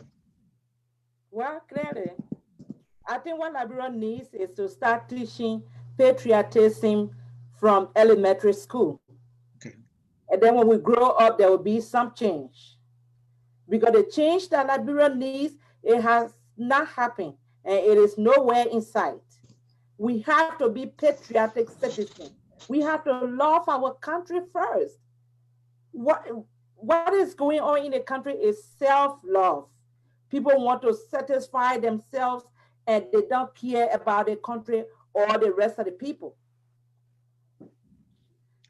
Liberia has been crying for so long, crying for so long because people started blaming other people. Oh, these American Liberian king, when they talk about the country and we don't have anything left.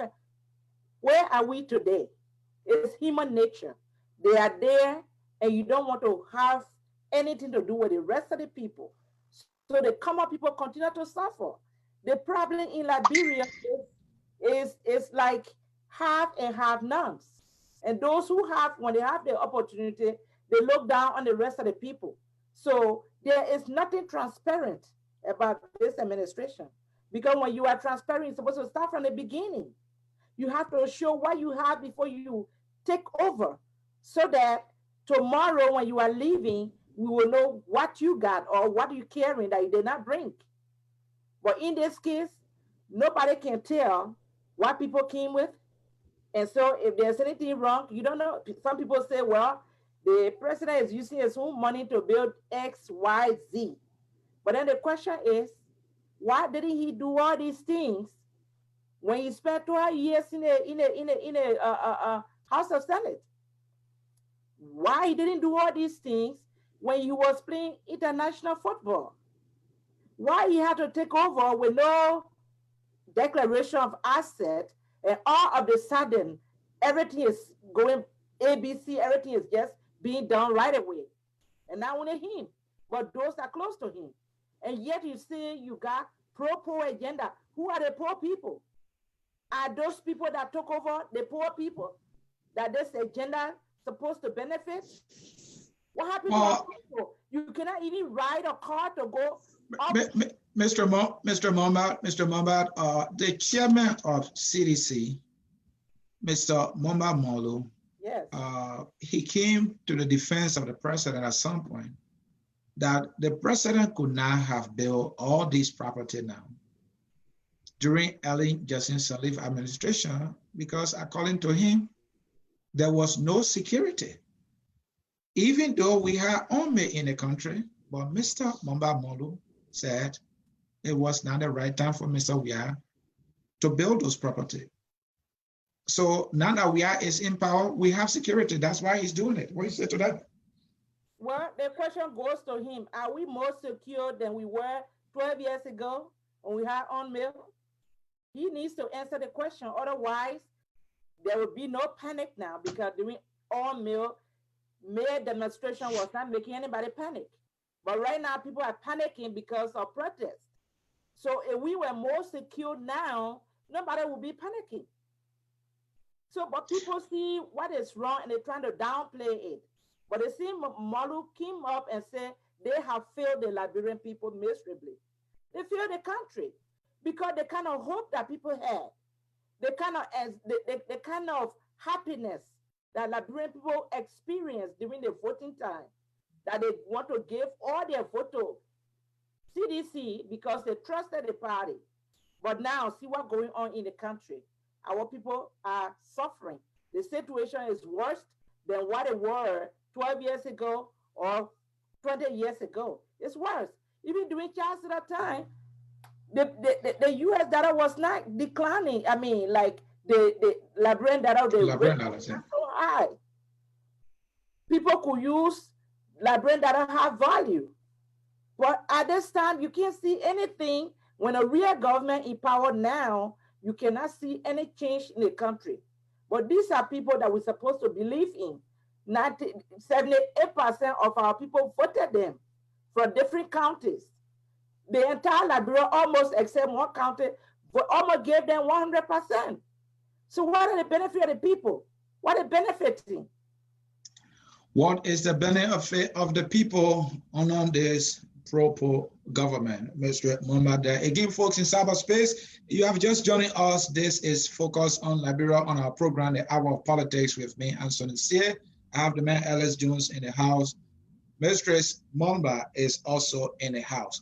We will move to the last segment, and in this segment, we'll be looking at some policy pronouncement, maybe one or two here and there, and then we'll see how we can wrap it from here. There was a pronouncement on something that became widely known as proper rights. The government gave the impression at the time that it was going to sustain the proper rights program. Unfortunately, that rice did not even stay on the market for 2 months. There is no proper rights. Government officials, one in particular is the Inspector General of Commerce, was seen in the street selling the proper rice to poor Liberian people for $10. The raise our people whole, there is no proper rice. I think the proper rice is somewhere. Mr. Jones. Well, again, like I say, I mean, this is a waste of my time. Not no disrespect, but when talking about this government, I want to talk about solutions for our people, okay?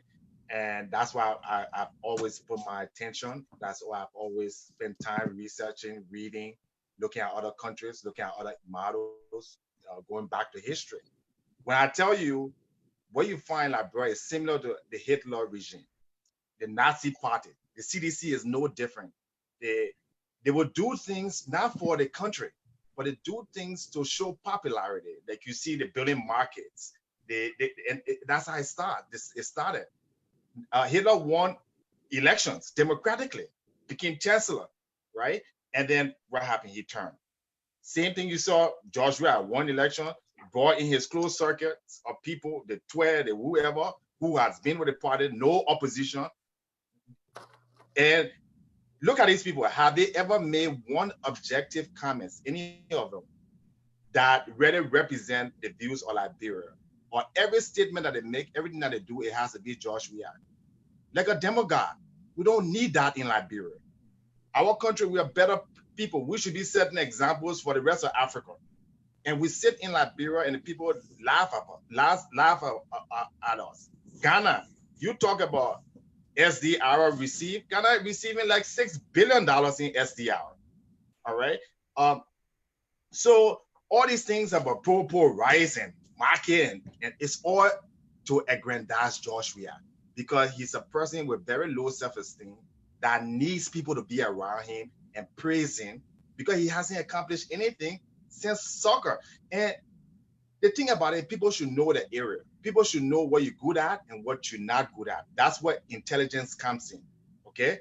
A fish can swim in the water, but you take a fish from all the water and put it on land and it's helpless, all right? And so when you don't know your limitations in life and you don't know that certain things that no matter what you do, you will never be good at it, then you can drag a whole country down a path of, destruction. And that's what happened in Germany, and they had to pay the cost of it. Lives has to be shared. Suffering. One point, Germany economy, the inflation was 1,000% after Hitler. They had to crawl out of that. If somebody would have been, there were people who were speaking against it when he was winning election, where he was popular. He built roads. He built buildings. All right. He endured the whole Germany with, with loyalty and partisan and the Nazi party. You see the same thing. CDC, young people, all they know, George Weah. They're not thinking about even discussing economics, finance, literature, history. The only idea, somebody can't even write a freaking paragraph, okay? But they know how to talk to defend a government. And so when you have a system, when you have a situation like this, it's dangerous for the whole entire country, and not just George Weah. All our politicians, you see the same pattern. Their only goal is to come into power. And again, the Cummings, the Ure, the Henry Costa now, who has become so popular, and his goal, get George Weah up, bring somebody else. We don't need that in Liberia. All right. We need to start thinking about how we can build a country with the foundation, and that would not be concentrated on anybody. That you and I can go to Liberia and feel free. We can do business. We don't need to know the government official.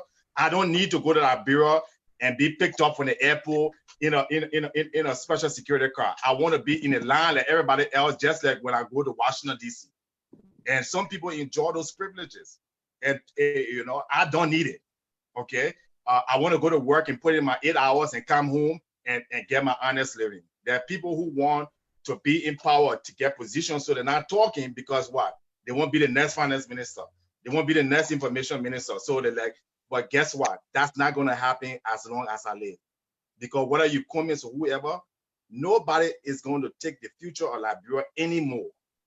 If we'll talk and we'll fight them, we'll continue. And this is just beginning. And there are many people now have waking up.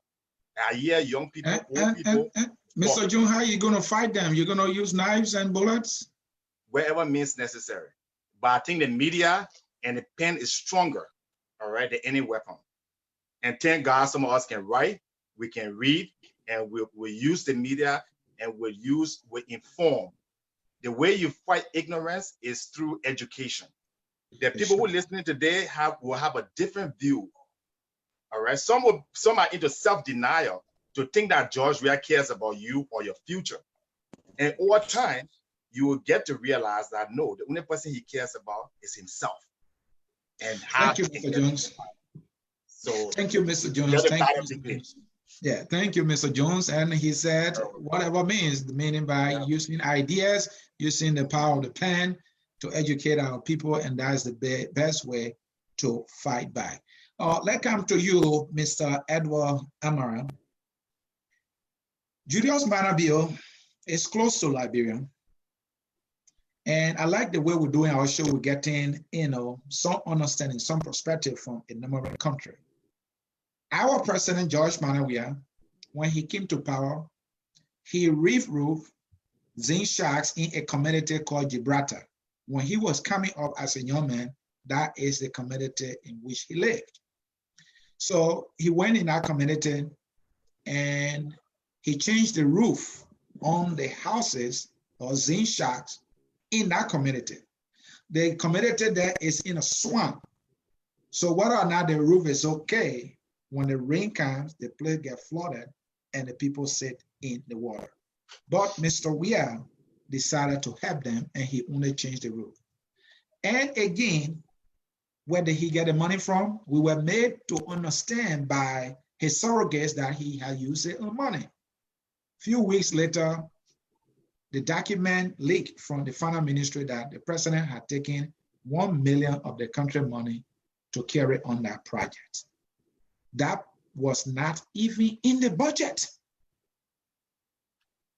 How are things going in Freetown with Julius Malema bill with personal projects?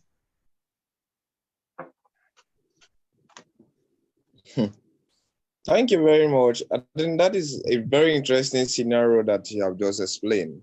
You see, normally you cannot, even being taller than your father does not necessarily mean that you are older than your dad himself. Normally people tend to aid back the community where they came from in time of political scene, because when they have certain expose, they tend to turn to their root cause. However, we are watching at certain things here. It doesn't really matter your intention for your community, but with whose money you are doing it. That should be the question, as rightly said. Julius Maada Bio came from Bont, that is in the southern part of Sierra Leone. He's a Shabru person and he has some Mende relation. But because of the minority of the Shabi people, they live very close to the Mende people. So they have been dominated actually by the Mende speaking tribe. But we know him to be a Shabi person. And he has also said some certain peculiar things into his community. In fact, the reward of any one community is try to change the status of the person of that particular community where he hails from, as long as he have the power and the opportunity. I think Julius Maada Bio has searched in, he has planted some solar panels into his community, and he has the intention to change the surface of the community. However, these things are not too sensitive in Sierra Leone, because they have the Anti-Corruption Commission that is working assiduously to ensure that any corruption act should be unacted. Unfortunately, we haven't heard of any saga like that, and we haven't heard that those money being used into the village were something that was taken from the state coffer. But he actually has plans like that, and is trying to help his community. And I was made to understand that there are certain projects that are even willing to be directed to the Bond community. However, he's not directing those projects to the Bond community in the name of him hailing from the Bond community. Rather, Bond is an area that is an island into Sierra Leone, and it's an attractive area for tourism. And they want to use this particular area, and some of the donors and other people have on several occasions visited this place, and because of their own independent ideology, I think he's only directing them as for somebody from the area to say that such a thing like that should be implemented over there. We also have good intention to help these communities, and these are some of the things. As I'm saying, we are hearing from there are fantastic solar panels planted over there, and they are just taking it as a reward because they have certain precedent, like the Hannes by Kroma. He hailed from Bombali district, that is in the northern part of Sierra Leone. And I also personally went to his mother's town by the name of Kamaba. He changed the entire scene, and we are here from, he changed the entire area, planted it over there. But we knew him to be an entrepreneur before politics, and he claimed that those money that he used into the village were something very personal. However, since we have an active, robust anti-corruption commission working into Sierra Leone, if any of those things that have been spent, they should be unacted. But I don't think it is ever bad. If you have money, you can help your village, as long as those money are coming from your salary. Sometimes people may not tend to help if the salary is not enough. But if you didn't pay today as the president of Sierra Leone, and if you want to direct his 1 or 2 months salary to his village for them to help, okay, as long as it's not coming from the state offer, there is nothing sensitive about it. All right. The man, Edward Amara, there reporting from Sierra Leone, Freetown. Folks in cyberspace, this is focused on Liberia on our program, The Hour of Politics, with me, Anson Sia, your humble host. Let's go into the last segment.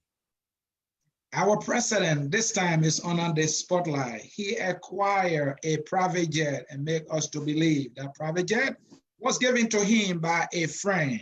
According to the president, it was given to him to boost his morale. He flies the private jet today. Is that a proper contradiction? Another one, estates. Some people put it at 47 units. The presidential press secretary, Smith Toby, who happened to be the deputy, he said 17 units. As though that is not enough, the 9th Street property of President Jawia that could not even get painted in years has been refurbished to a gigantic mansion with an ocean view. The president continues, expensive cars, large delegations, a shoe value at 11,000. Is that also a proper contradiction? Alex, I know you would like to get a pair of shoe at 11,000, isn't it? I don't wear my shoe from Amazon costs $40. Okay, $20. But basically, I'm not one to say that people shouldn't buy what they want. Okay, I don't think I live as a below the poverty line. I have expensive things. I have a few things that are price item. But guess what? That's my money. Okay, I never worked for government and probably never would work for government, even if I wasn't a citizen of Liberia, because I don't believe that the only way to serve your country is if you go and work for a government. The people like Bill Gates that doing tremendous things in the world, including Africa. And so that's just my own personal opinion. George Weah can buy whatever shoes he wants to buy, so long that his private money. So let me just go back to, he said the Gibraltar situation where he took money, siphoned money out of the government to go and use it for political gains and to refurbish or to roof buildings. You see, there's something in finance that called moral hazard, okay? And moral hazard is what happened in 2008 in America, where whenever the banks got into trouble, they went to the government and the government bailed them out, okay? And in 2008, for the first time in America, the Federal Reserve Bank said, you know what? We're not going to give you free money anymore. First of all, we're going to fire your chief executive. We're going to set up a board. So, Citibank, in fact, the CEO had to resign. Lehman Brothers went bankrupt. Bear Stearns. These are companies that have been around for 200 years, some of them, right? But the government said enough is enough. So in Liberia, what's happening is moral hassle. When you see people get away with things, what to stop them from discontinuing that practice? Liberians will talk. And, the president went and he took money and the news came out and that was not money, that his own personal money. First of all, that's dishonesty. He shouldn't be president just for that one reason. You're dishonest, you're a liar, and you're a thief. So the people who the politician are, I'm not a politician now. The one who say the politician, they care for Liberia. What it comes is you have to come on this show like this, and that's why I'm on your show. Because all these people, again, come to talk about Liberia in ways that they care so much and they will be better, and they're all the same. They don't speak or right from wrong. The only reason someone is complaining is because they're not part of the government or they're not benefiting. Okay? And so that's a criminal activity that the finance minister is approving money from the government to go and build houses. Again, remember I told you about the Nazi? That's exactly what happened. Hitler would take money from the German people and build schools and build all these things. We're not against building school, but do it the right way.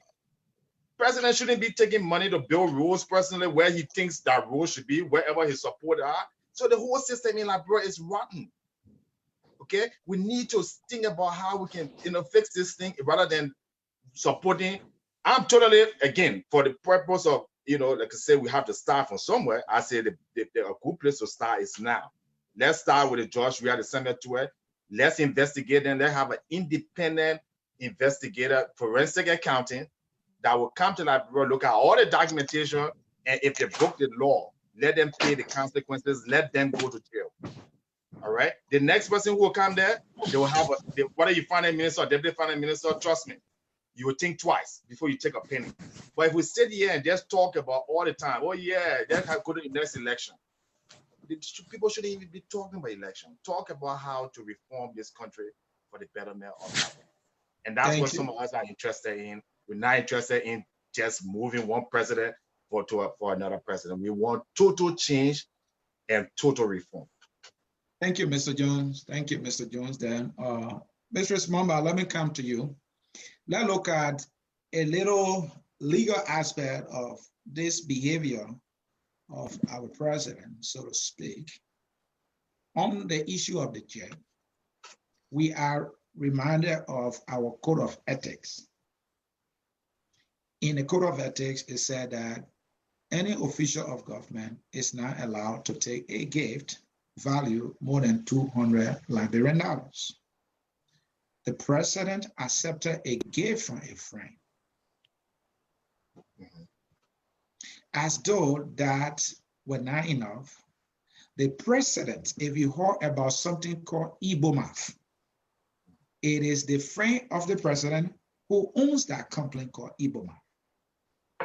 That company was given a concession agreement worth $500 million, and it was ratified by our lawmakers who should have held the president accountable on the bribery by accepting a gift worth more than $200. They ratified that agreement. But guess what they did? That ratification that they carry on is nowhere to be seen. So, do you think that is an impeachable offense on the part of the president? Absolutely. I mean, it is appalling that a gift of such huge amount would be accepted.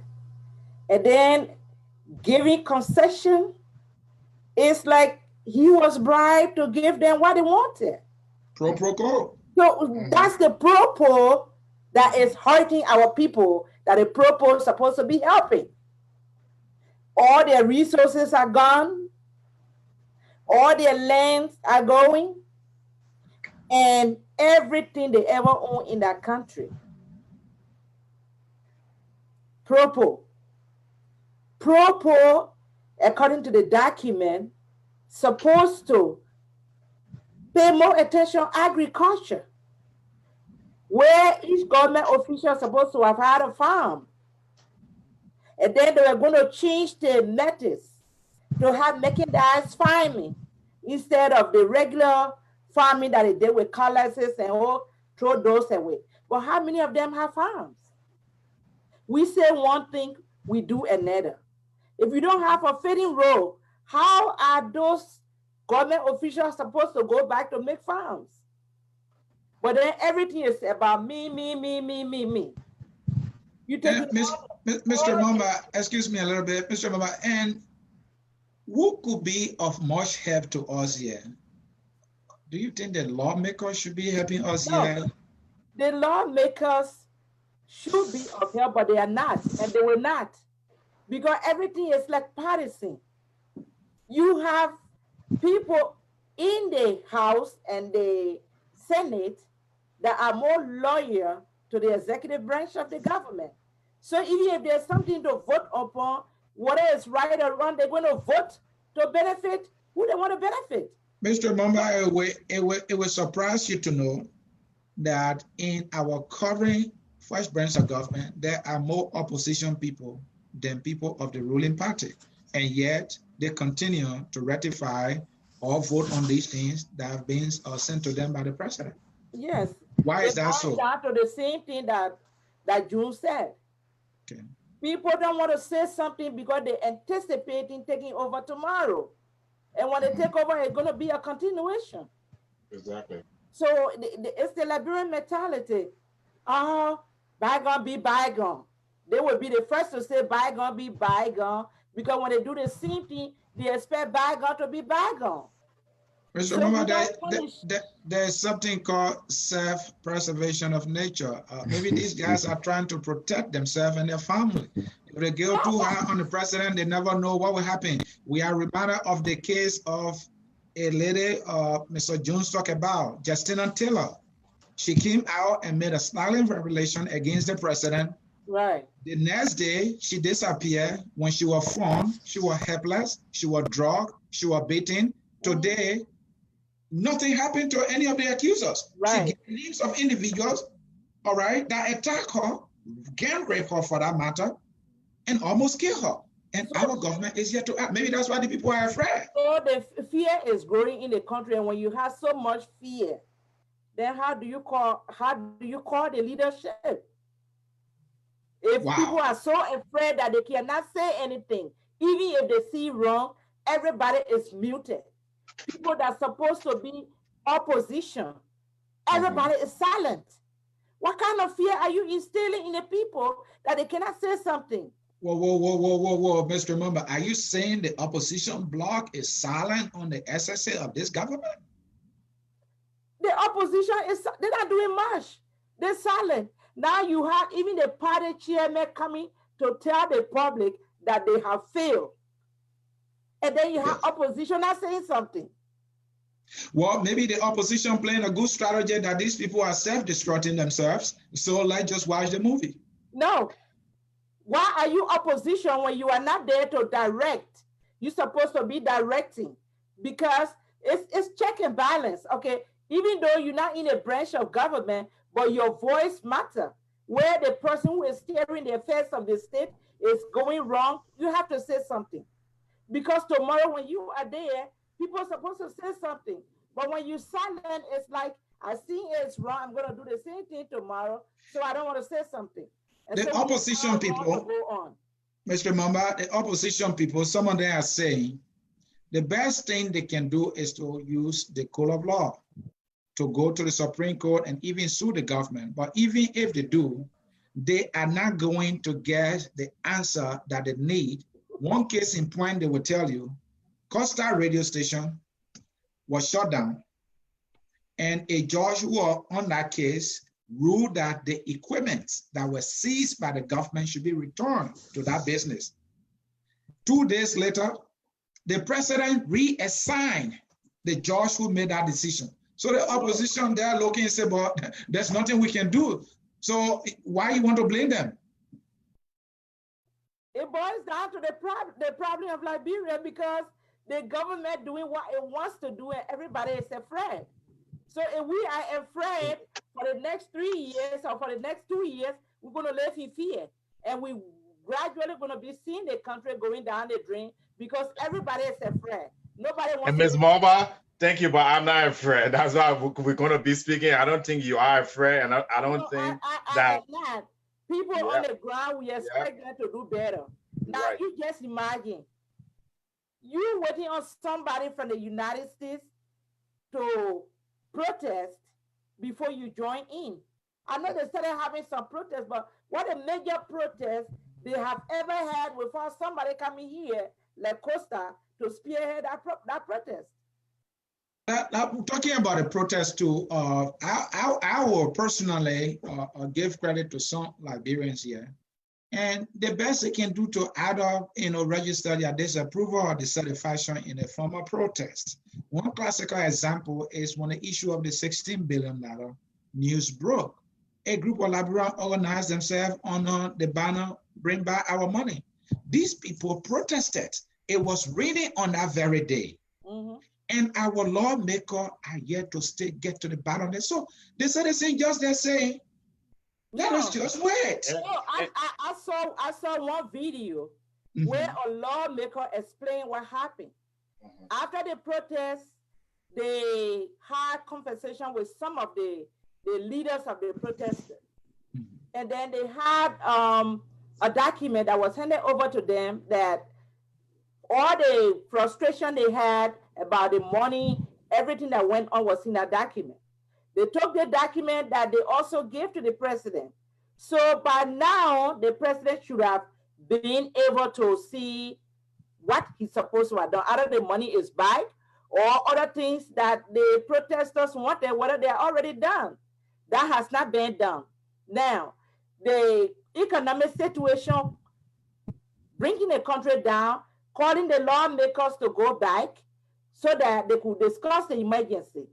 But they went back, they haven't been able to meet the president to discuss. So do you think the lawmakers have the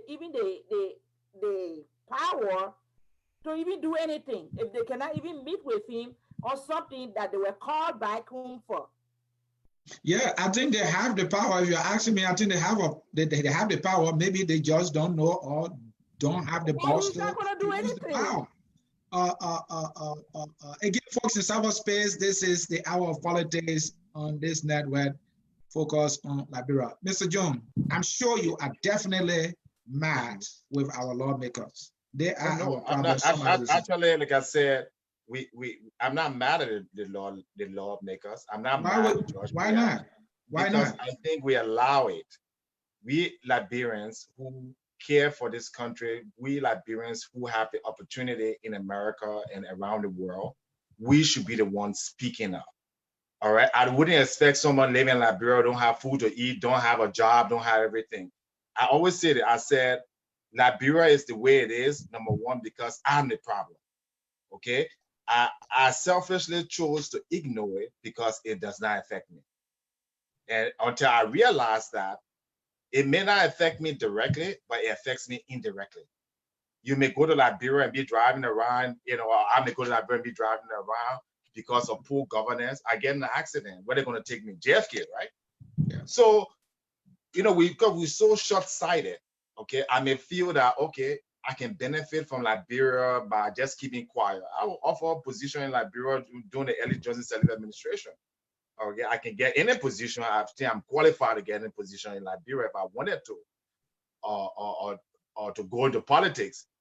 But the greater question here is, how would that benefit the rest of mankind? It may benefit me personally, but long term, what's going to happen? I had an uncle, and I won't call name, very influential man from Tottenham time.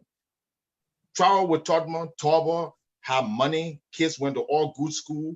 I mean, you're talking about, you know, JJ Roberts, CWA, and everything. They never thought that Liberia one day would get in the state. So when they saw these people, whether it was Tottenham, Torba doing wrong, it didn't affect them. It didn't affect their children. It didn't affect their bank account. Guess what happened in 1990? Their houses, their cars, their children all suffer. So if you think that you're in Liberia because it doesn't affect you now, somehow it will affect you. Yeah, that's just the way. Whether the economy or not, it may, you know, it may not affect you now. And lastly, let me just say this. The one thing I do know from being a history student, all right, that everything comes to an end. Okay, look, whoever thought that Ofwe Bonye or Charles Taylor or even Eddie Johnson Sirleaf regime will come to an end? And these people who thought that that party would never end, they're walking around here in Minnesota. This administration, like I said, it is not a for or against, but what I'm finding them to have done is criminal. And what I find them to have done is inhumane. You talk about the rape of people, you talk about, like say, taking money, using, you know, breaking the law that you claim to want to uphold. You can't even keep the simplest of law that says conflict of interest, don't take money, anything, any gift for $200. Then how can you sit there and say, I defend the Constitution, or you won't prosecute Henry Costa now for sedition? You see what I mean? So it's like, before you must, it must apply to you first, you know, following the law in order to say that, to hold somebody else accountable for it. And so if you want to be a politician, if you want to be a leader, it must affect you first. You must live by the rules and the regulations before you can apply to anybody. And this government have failed that many, many instances.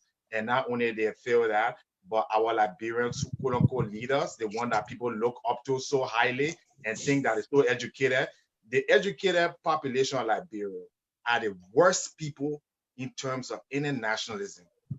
They care nothing about the rest of society. It's all about their own personal benefit and their political aspiration. And that's what Liberia's leadership is in. Thank you, Mr. John. Again, folks, in cyberspace, this is Our Politics with me, Anthony Sear, on this network focused on Liberia. We have the man Ellis Jones in the house. We also have Mr. Mulbah, the most powerful lady in the house. We have our West African correspondent based in Freetown, Sierra Leone, Mr. Edward Amara.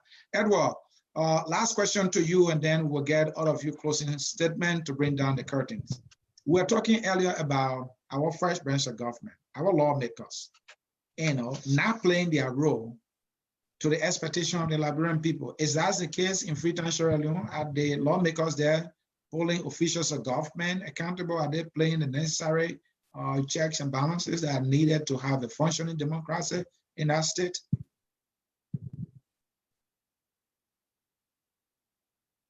Unfortunately, no. I just feel as if our lawmakers do not have the conscience of justification. I think they don't differentiate between an idealism and something that is realism. We elected them on ideas and only expect them into parliament. We need some practical effect. Unfortunately, these so-called lawmakers are deaf and dumb. They serve as backbenchers. They do not argue out things, and they feel as if they are only being elected in parliament for them to receive their blank envelopes. We expect robust, eloquent speakers, who people who can stand and challenge government decisions. Certain things, you know, the lawmakers are independent. We call them here member of parliament. I think in Liberia they are called senators. We expect them to actually be strong in parliament because they are representing quantum of people from their constituency. These people are not there. That is why they are legal and direct representatives in parliament. Unfortunately, they do not actually live up to the expectation. They hardly challenge issues. But you hardly see your lawmakers speaking in parliament. That is a calculated insult, for goodness sake.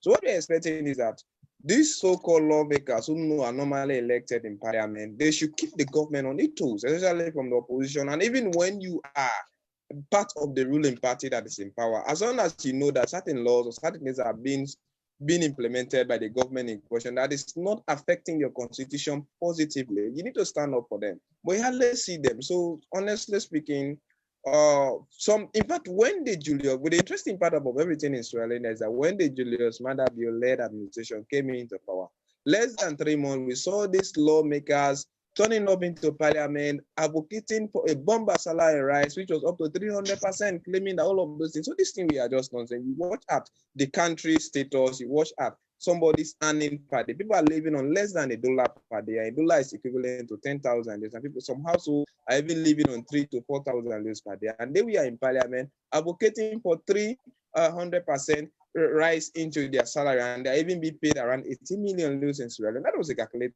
and so there was a public outcry. We decried them. Some social media whatsoever thing. Just thank God that the qualification of social media and young people are very strong to condemn certain issues. But trust me, they are not keeping the government on the toes.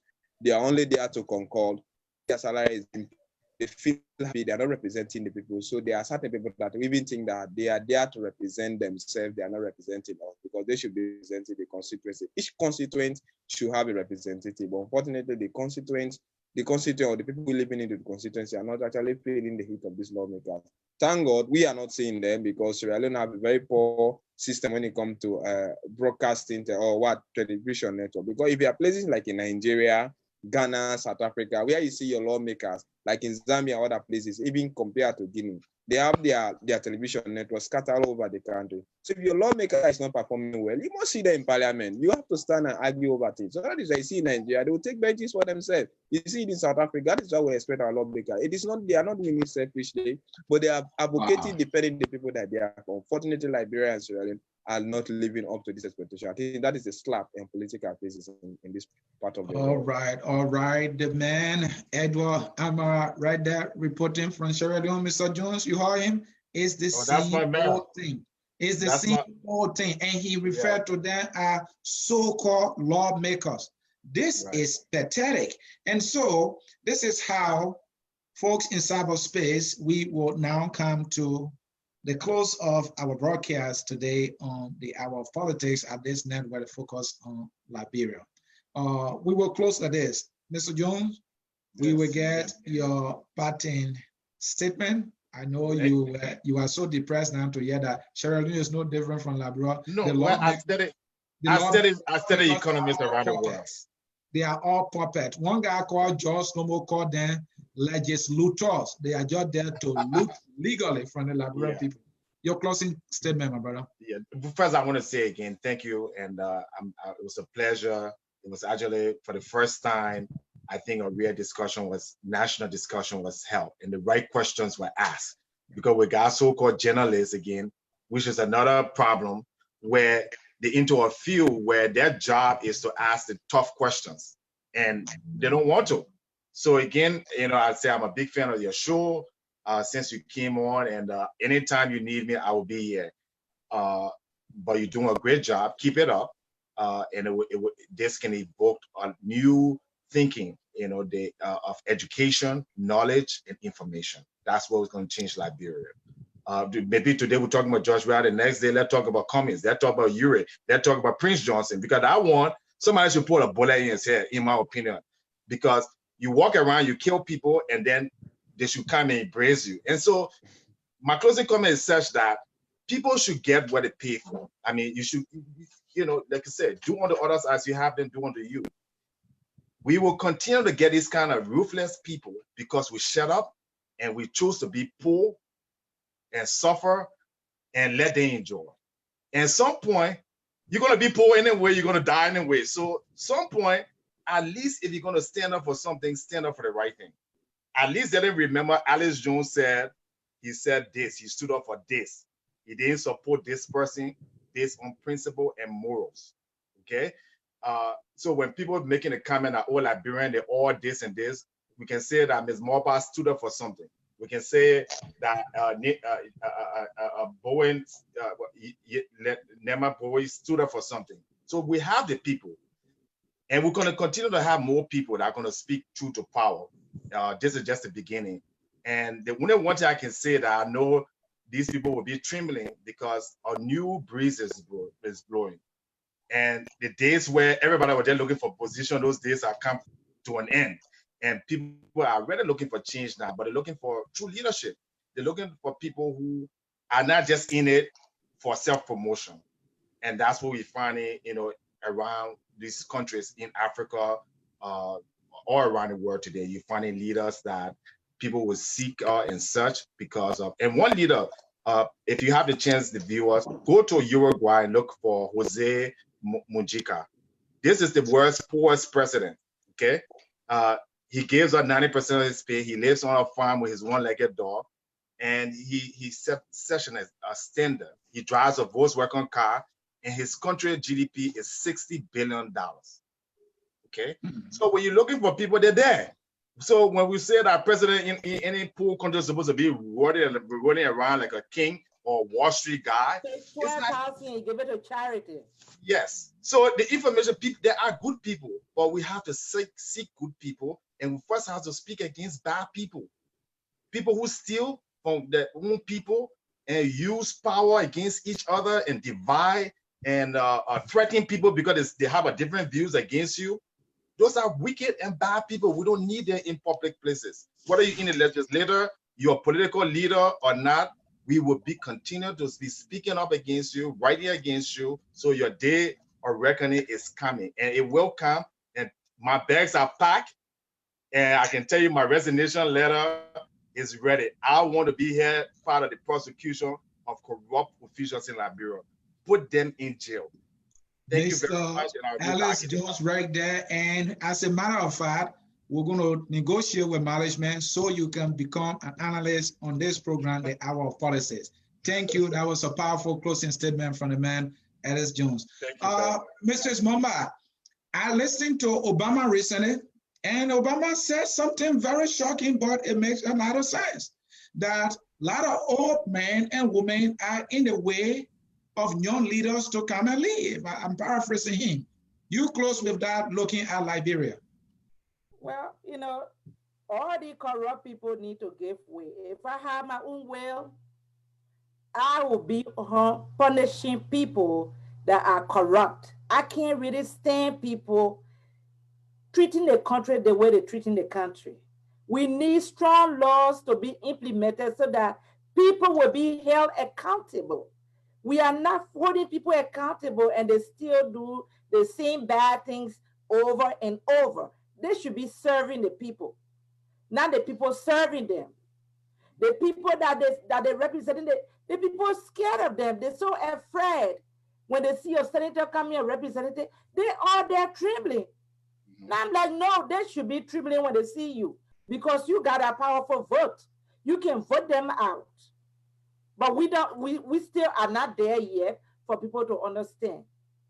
So we need a real change in that country. For me, I don't want position, but I really want that country to be scrapped. Scrap that country and make it new. The idea of corruption, they've been there years after years. People think it's systemic, or it goes through the blood and everywhere. You can't change it. It can be changed.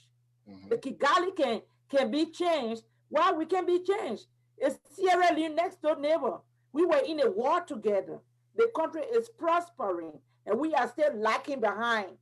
Don't know how to make decisions. So in between, we can't be quick to make decisions. We just stay there in between. That's not right. We treat it. Look at the last time we had a group of people. I think they said something for WIA. They presented a statement. All kinds of wrong sentences. The terms they were pronouncing were all wrong. Everything was wrong. So you don't need to hear something. Just say see what they put out. Then you know that the country is better. But if the future generation is like this, what do you expect Liberia to be tomorrow? What we're talking here will be worse tomorrow. It will be worse than tomorrow. Because the people that are supposed to take power in 10 or 20 years, they are all destroyed. Wow. It's sad. The war is the voice of our guests on the Hour of Politics, Mistress Alice Wele Wesen Mulbah. I like to call all your names. Folks in cyberspace, this is Focus on Liberia. We are taking closing statement from our guest, our West African correspondent, Mr. Edward Amara. I want you to close on that same note. We need new breed of generational leaders. That is the argument now all over Africa and even in the Western world. I said in Sierra Leone, you close. Thank you very much. I think that is a fantastic thing, because if tomorrow can be better, then try to prepare the leaders today. Unfortunately, we cannot see the yardstick of this thing developing in the near future. Reason being, our educational system is absolutely appalling. And you cannot take an ill-fated person to lead a nation that they are expecting to prosper tomorrow. I think the best way we can do is get these old folks out of politics and try to re-strategize everything and rebrand the system, because we have generational thinking. These people are no longer thinking the way we are thinking. Some people are in there, most of these people taking over the helms of affairs in Sierra Leone, Liberia, Guinea, and other places. Just watch at the leadership top rank. Check out the president who is in Guinea is about 81 and still seeking another political power. I want to reform the constitution. Even when you watch at most of the organogram in Liberia and Sierra Leone, these people are old folks. They don't think like us. They don't behave like us. They have different way of thinking. I think they need to re-energize, revitalize the educational system, and provide adequate and education, a practical one, education that is full of Israel. Prepare us today who are young, vibrant, and have the tendency of learning. Let them energize the education system. Unfortunately, as she rightly mentioned, there is nothing different like here in Sierra Leone. Trust me, in Sierra Leone, this is a country that used to be called the anthem of education in West Africa. Unfortunately, Sierra Leone is no longer the anthem of education in West Africa. You see students who claim to be university students, students who claim to be high school graduates, they are appalling there. They cannot express themselves. They cannot write anything tangible. So you find it very difficult, especially like the lingua franca Israel, the Creole language has dominated the way people speak, the way they express themselves. So you find it very difficult how to make any form of communication with these people. I think it is high time these things are being sorted out. It is high time people who matter are brought to board. And it is high time a spade is being called a spade. Unfortunately, I'm going to end with this statement here. We love actually civilizing the uncivilized things. When you see a corrupt person, instead of just call it into a language that a layman understands.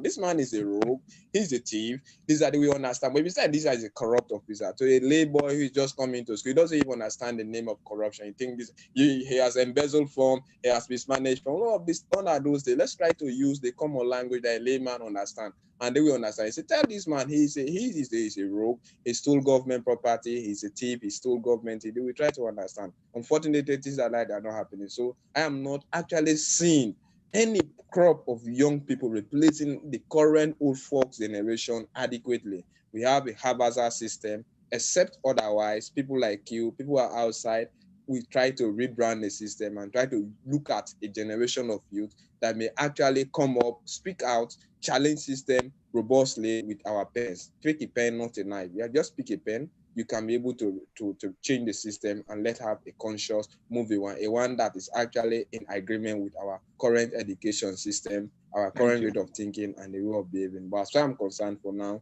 we still have the same hurdle in Sierra Leone. Thank you. Thank you. The voice of the man, Edward Amara, West African correspondent based there in Freetown, Sierra Leone. And so, folks, in cyberspace, this is how we come to the end of our broadcast on this program, The Hour of Politics, with me, Anthony C. at this network, Focus on Liberia. Here, I focus on Liberia. We educate, we elevate, and we promote all things Liberia. We have a series coming on very soon. Our civic education series will be coming on. We want to use this series to educate our people about their rights, their roles and responsibility as responsible citizens. We believe that our people do not know, do not understand that they have a role. When they elect somebody to be their representative in government, their role or right or responsibility don't stop right there. a continuum. These people will be held accountable. In our law, we have the right to recall a representative, for example, or a senator, for example, if we gather the necessary signature to do so. These are the basic things that we'll be telling our people, that the people you elect, the president, the speaker, all these people, they are your servants. You employ them. The money they are using to ride or big cars, that money belongs to you. So don't see them as your gods to worship them.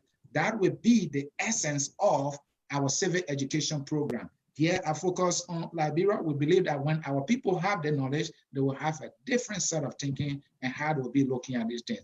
Folks in cyberspace, it has been a tremendous pleasure having these outstanding guests with us. This is how we will end our broadcast, going with our favorite Gribble music. And that will do it for us. After a little bit of the music, bye-bye for now. My guests, thank you. Folks in cyberspace, we appreciate your time, and bye-bye for now.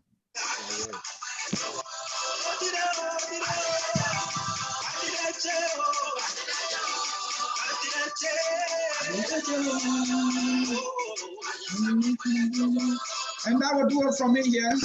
Yeah, I focus on Africa. Bye-bye.